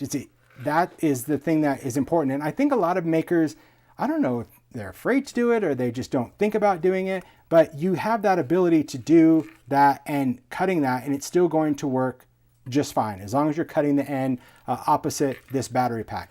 But one of the things that is also important to keep in mind when you are creating is details. Details matter. So if you're looking in here and you've got all of this paper in here, like these backdrops, adding this little bit of grit and grunge and grime, those are the things that are going to kind of make the make cohesive. The metals, as I mentioned, is just going to be a base metal, but adding paint or alcohol ink over the top of it just is something that really provides, again, that cohesiveness. So take a look at that. Just a beautiful, I'll set that down so you can see it all because I've been holding it so close to the camera. But a really great way that you can capture different elements. I always like to do this when I was teaching, used to teach on cruises actually, to go on a trip and create some type of assemblage based off of a vacation where you could take elements from where you were or pieces of things from where you were visiting and put that into a make that actually told a story. And it is true. Details definitely matter. And the smallest little thing, you know, that little bit of paint or that little bit of moss. And there's a lot of times people go, oh, I can never make it to look like that. It just takes time. It just takes time for you to go in and add those little elements to it. So there we are. All right, let's move on because there's so many different details that are important, right? Like this one. So Zoe created this again, an etc. tag. Here's another one of those vintage clips that I talked about. So this is the other one. There's 3 different styles in there. I love this because even if you're not going to use it as an art piece, it's very cool to have this clip and clip it to keep your journals open or your planners. But here's what I like about remembering the elements that you use. Because as makers, I know that we have a lot of different things from a lot of different brands, a lot of different companies, and bringing those together and creating something that works is where the magic is at. So this tag, again, we've got the back. Now this back, of course, is the new black. Look at that, where it just looks like such matte paint, but this is the Kraftstock in black. And so see when you sand it, you see what I mean? It sands so good because it doesn't have that linen texture on there. So it really looks like weathered paint because of its finish. Then we have the backdrop. So that's this whole piece of paper. So how cool is that to have a backdrop that's like a large piece of ephemera? Because really that's what we were missing. we were missing, in my opinion, those big pieces of ephemera that we could use as a backdrop to what we were making, okay? Then you can see here the tags. So these are those, I think they're called salvage tags. I'm pretty sure. I never remember the names. I just know I have a bag of tags. But they're all different ones, and Zoe used them here to layer up this collage. An old paintbrush. Then we have those new gears. So again, you can just look at the detail. I would have to imagine as a maker for this, because, you know, it's a consumable. They're making their stuff and they're creating these beautiful things. It's like, oh, do I want to use it? So I really appreciate that the makers use the stuff that they have in their makes, but they'll get the makes back. So that's good. Then you can see there's a Flair. But here's the whole cleverness, right? Taking that die cut of the typewriter, that's a Sizzix die cut, and then incorporating things like the stitch scraps inside, right? Having that come up. It's just for the art of it, right? You would say, well, wait a minute, you wouldn't have fabric coming out of a typewriter. Well, of course you would. You would have fabric coming out of a typewriter just while you'd have a paintbrush that was just sticking straight up. It's the art of it. And that to me is what I think is so unique when it comes to taking elements, taking pieces of what you like to do and putting it into something. So keep that in mind when you're making. I think sometimes we do get in, I kind of get off track. I do that a lot where I sit down and, like, let's say I'm doing Sizzix, I just feel that everything I do needs to be done with die cuts. And it's like, no, I could die cut one thing and bring in elements of another thing. And if I'm stamping, I could, you know, stamp, but then I can also use collage paper and all of that. Okay, so this next, did you see how slow I brought this next one in? This next one Vicky created, and Vicky and I actually we FaceTimed yesterday about this because we needed to figure out a way of how best to display or show you this piece, okay? So first, let me just talk about what it is. This is a vignette divided drawer, right? So this is that long piece, but the back has been removed, right? So you can see through that, right? So I don't know how you took the back off, Vicky, but the back is gone, or maybe you just built something out of wood, and I think it's a divided. But what she did is, we'll start with the valve on the top. We'll also look at all that cool texture that's around the top. But as I promised her, I'm just going to like rest my hand behind it, because here's what she created. So here's the actual make, okay? So it's got this hanging sign that's just done out of the Layers Urban that says glass. She has tools. I agree, Zoe. She does have tools. Yeah, Vicky's always one that's just going to like totally destroy stuff. If you don't follow, it's that crazy chick. Yeah, if you follow her, she's got some ideas. So take a look at these little toggle switches. These are like plastic game pawns that have just been chopped. And these are little tag reinforcers, maybe ones that she saved from etc. tags. These are mini hardware heads, but she made them all look like little switches, right?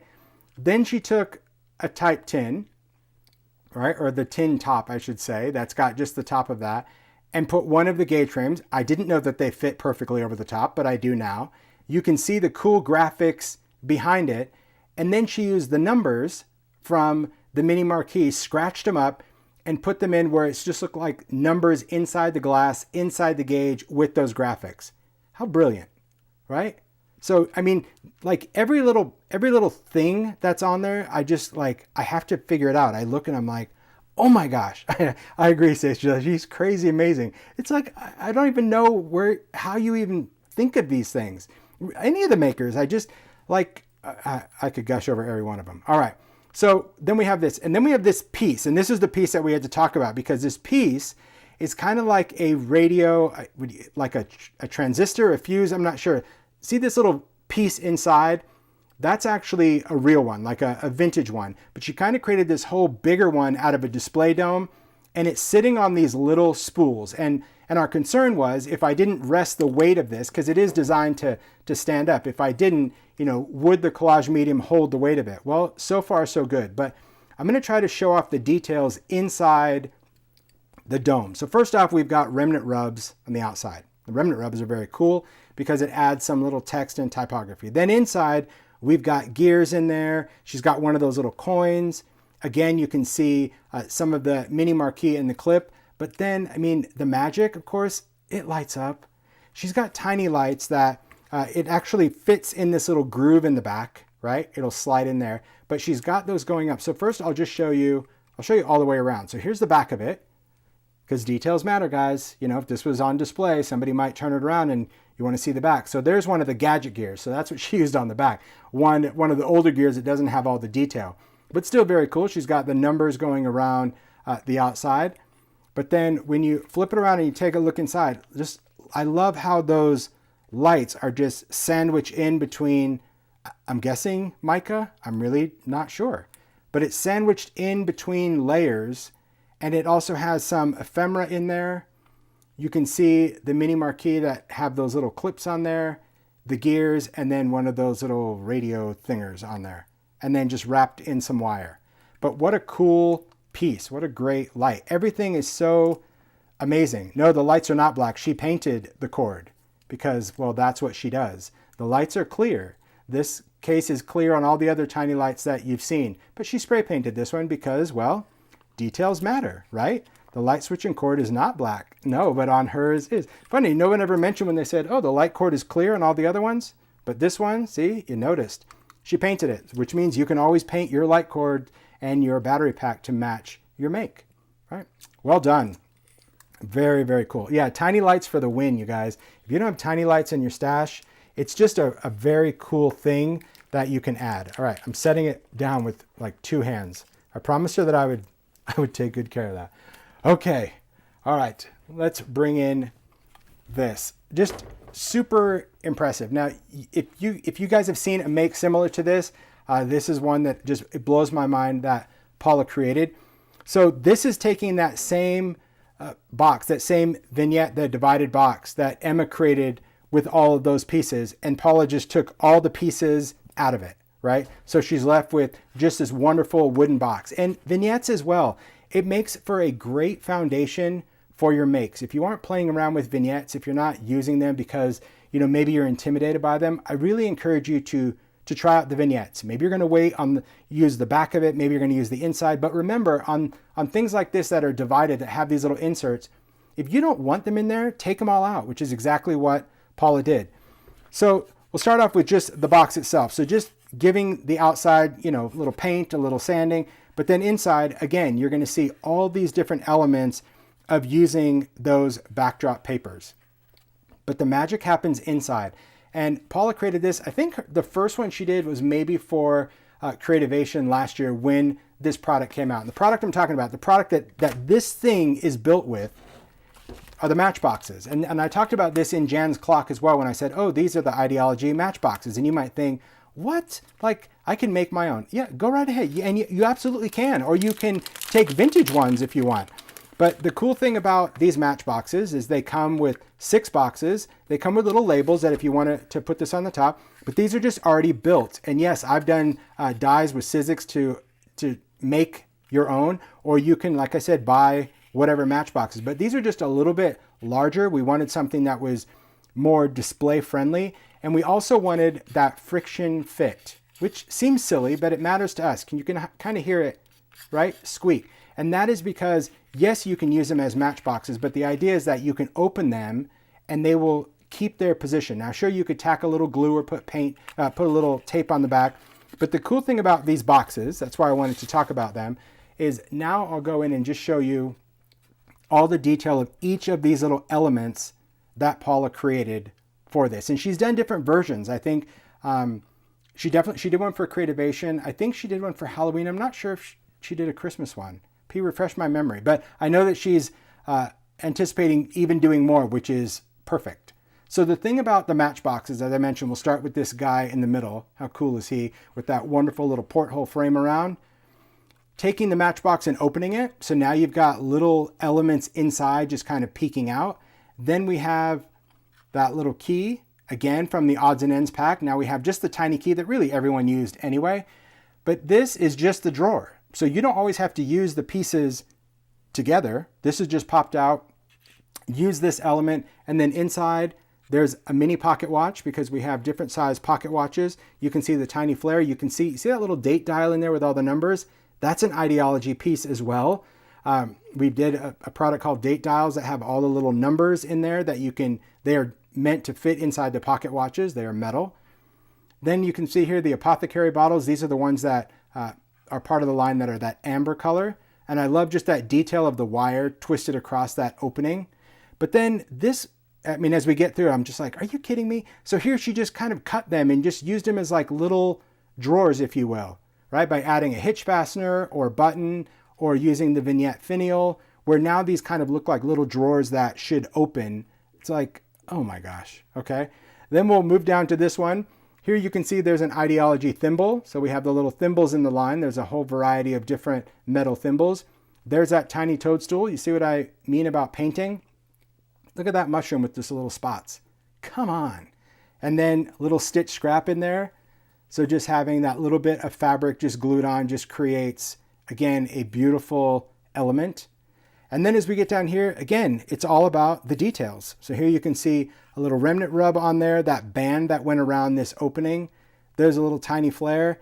Take a look at this tin top. I just love the graphics of these and the colors, because remember that SKU has so many different colors in there, and you've seen them in all the makes, but that you get to add an element that's metal, but that has a little bit of printed color. There's that wheel over the top, and see how it just sticks out, glued on. Distress collage medium is really the ideal glue for this kind of make, because distress collage medium can glue really any of these elements, from metal to glass to paper to plastic, and it dries completely clear and completely matte, and it shrinks when it dries. So here you can see there's a little metal ruler piece. I got to get my thumb out of the way. I try to show you, but then my fingers get in the way. So there we go. I'll try this. You can see that metal ruler. I love just the finish of the paint. Then we go down to that Laboratorie bottle with all those little crackly pieces. So good. And then a couple more drawers. And then you can kind of see these bound paper books. I mean, all of the detail to put in there. And I think that's one of the most amazing things that I see about any of the makers, is that when you look at each make, and I was just talking to the makers the other day, that I said, okay, we're coming up to idea-ology, and you guys have sent in your makes, and they're all amazing, and you guys have done them. But when you're making these makes, right, it's important to understand that you put in way more time in detail than anything, right? Way more time in detail. So as each of the makers, there's so much that they can share about each make that I'm like, it's more than just one-time share. Yeah, share the picture of your make, but I want to know about each little piece that was included in what you do. Take me through each piece. The overall project is amazing, right? The overall make that's done is fascinating, but take me into that, take me into each piece that you're doing, because I think by creating that sort of look and feel, that vibe of showing, okay, so here's the overall project, but okay, let me just talk about like the detail of this box. Okay, cool, because I'm going to learn about, grit and metallic, or hey, let me take you into, just how I go into adding, moss and things like that to it. I think those are the things that you really have to remember as a maker of all those pieces really coming together, because there's more than just the make itself. So we're going to wrap up with just a couple more makes, and then I'll let you guys really, if you have any additional questions, I'm happy to answer them. All right, so when it comes to details, sometimes details are really big and sometimes they're really small. And one of our makers, Susie, creates books that are like, I don't know, magical books, if you will, because the idea of taking these pieces like Stacy's junk journal, taking these into different types of books is really fascinating, because it explores a whole different side of idea-ology that for years we really didn't kind of cover. So I'm going to take you through and we'll talk about both of them. I'll do this little one first because I thought this was super clever, a great way to incorporate these tins, right? So these are the tin tops. There you can see using that tape as that binder for these tins. But inside here, there's our little adornment, little just key on the side. But inside, yes, there's a little book, okay? So let me just get this out of the way. There we are. So the beauty of this, I think that what is so charming is taking that new linen tape and just making just this. That little housing out of the tin tops, unbelievable. And you can see just how small. But then there's a wonderful, charming little book. A little book where it uses the mini marquee that uses the photo booth, that uses all those different pieces. It's just absolutely captivating. And all these, again, details, big or small. So even if you just like to start out small and just cut up these little pieces or utilize them, and again, these are sized for the tiny attacher. So when you have the tiny attacher, it goes through those little marquee just perfect. But I love seeing the photo booth and how all these little snippets kind of come together. Isn't that charming? So cute. And just that little stitch scrap on there that's just hanging from that ring, it just adds, you know, it just gives you that ability to just pull that right out of the tin. But I mean, it's just so cute. Just a little book just done out of tins. I mean, wow, that's amazing to me. Yeah, just absolutely amazing. I just think is so brilliant. All right, then we'll get into this. Now, I'm not going to do this justice, but if you follow Susie, she goes on YouTube and she'll take you through really all the details of the books that she makes, because she makes a lot of amazing little books. So, oh, she said it spells happy. Well, you know, I'm not really into, yeah, that little book. All right. So go on YouTube and really check it out, because she'll take you through every single element. She does unbelievable videos because there is so much packed into each book. So first we'll talk about the cover. She's a fan of the marble paper backdrops as well as I am. You can see that velvet trim used on there. Just makes for a really great book cover all the way around.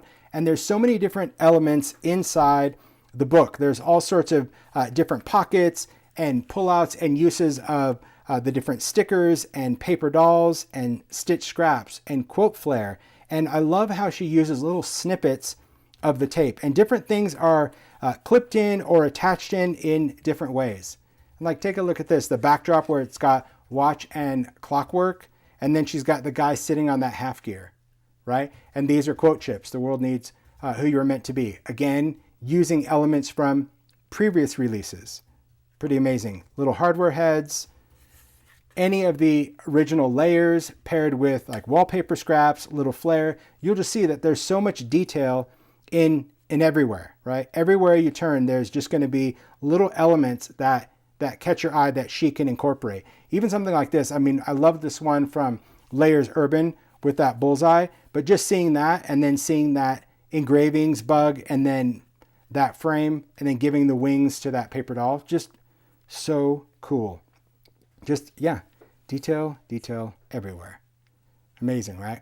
Really, it's just, I love the whole look of that.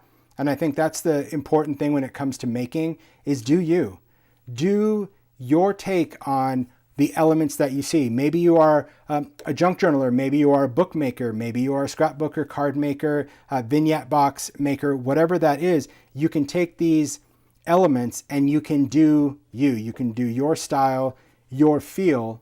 And I think the other thing that is really engaging me with when it comes to junk journals is that people can take these beautiful books and create art just at the turn of a page. It doesn't need to follow a theme. It could just be whatever idea you have put onto that page before you turn to the next. And I think that's probably why people do so much art journaling. And so this to me is kind of definitely is my jam. I love it. Look at that stencil card in there. Again, just layers, things tucked in, transparent wings, stitch scraps, the metallic stickers, the collage paper. There's just so many different details to be seen at every turn of the page. And really, Susie, it has a great way of just taking you through that on YouTube. I think it's beautiful. So there we go. Now, one maker's stuff didn't make it, Zoe from Italy. It is still, I mean, and ironically, she was the first one to ship. She actually shipped February, when was it, Mario? Like the February 14th. February 14th, and sadly, it did not make it. So as soon as I'm done with the live, I'll be posting on the blog, and I'll have Zoe's makes on there. And again, follow Zoe on social media, on Instagram, because she will be sharing her makes as well. She does a lot of great reels and videos as well. So I'm sad that Zoe from Italy, your stuff didn't make it, but it is amazing because I've seen the photos and I'll be posting them on the blog. So with that, wow,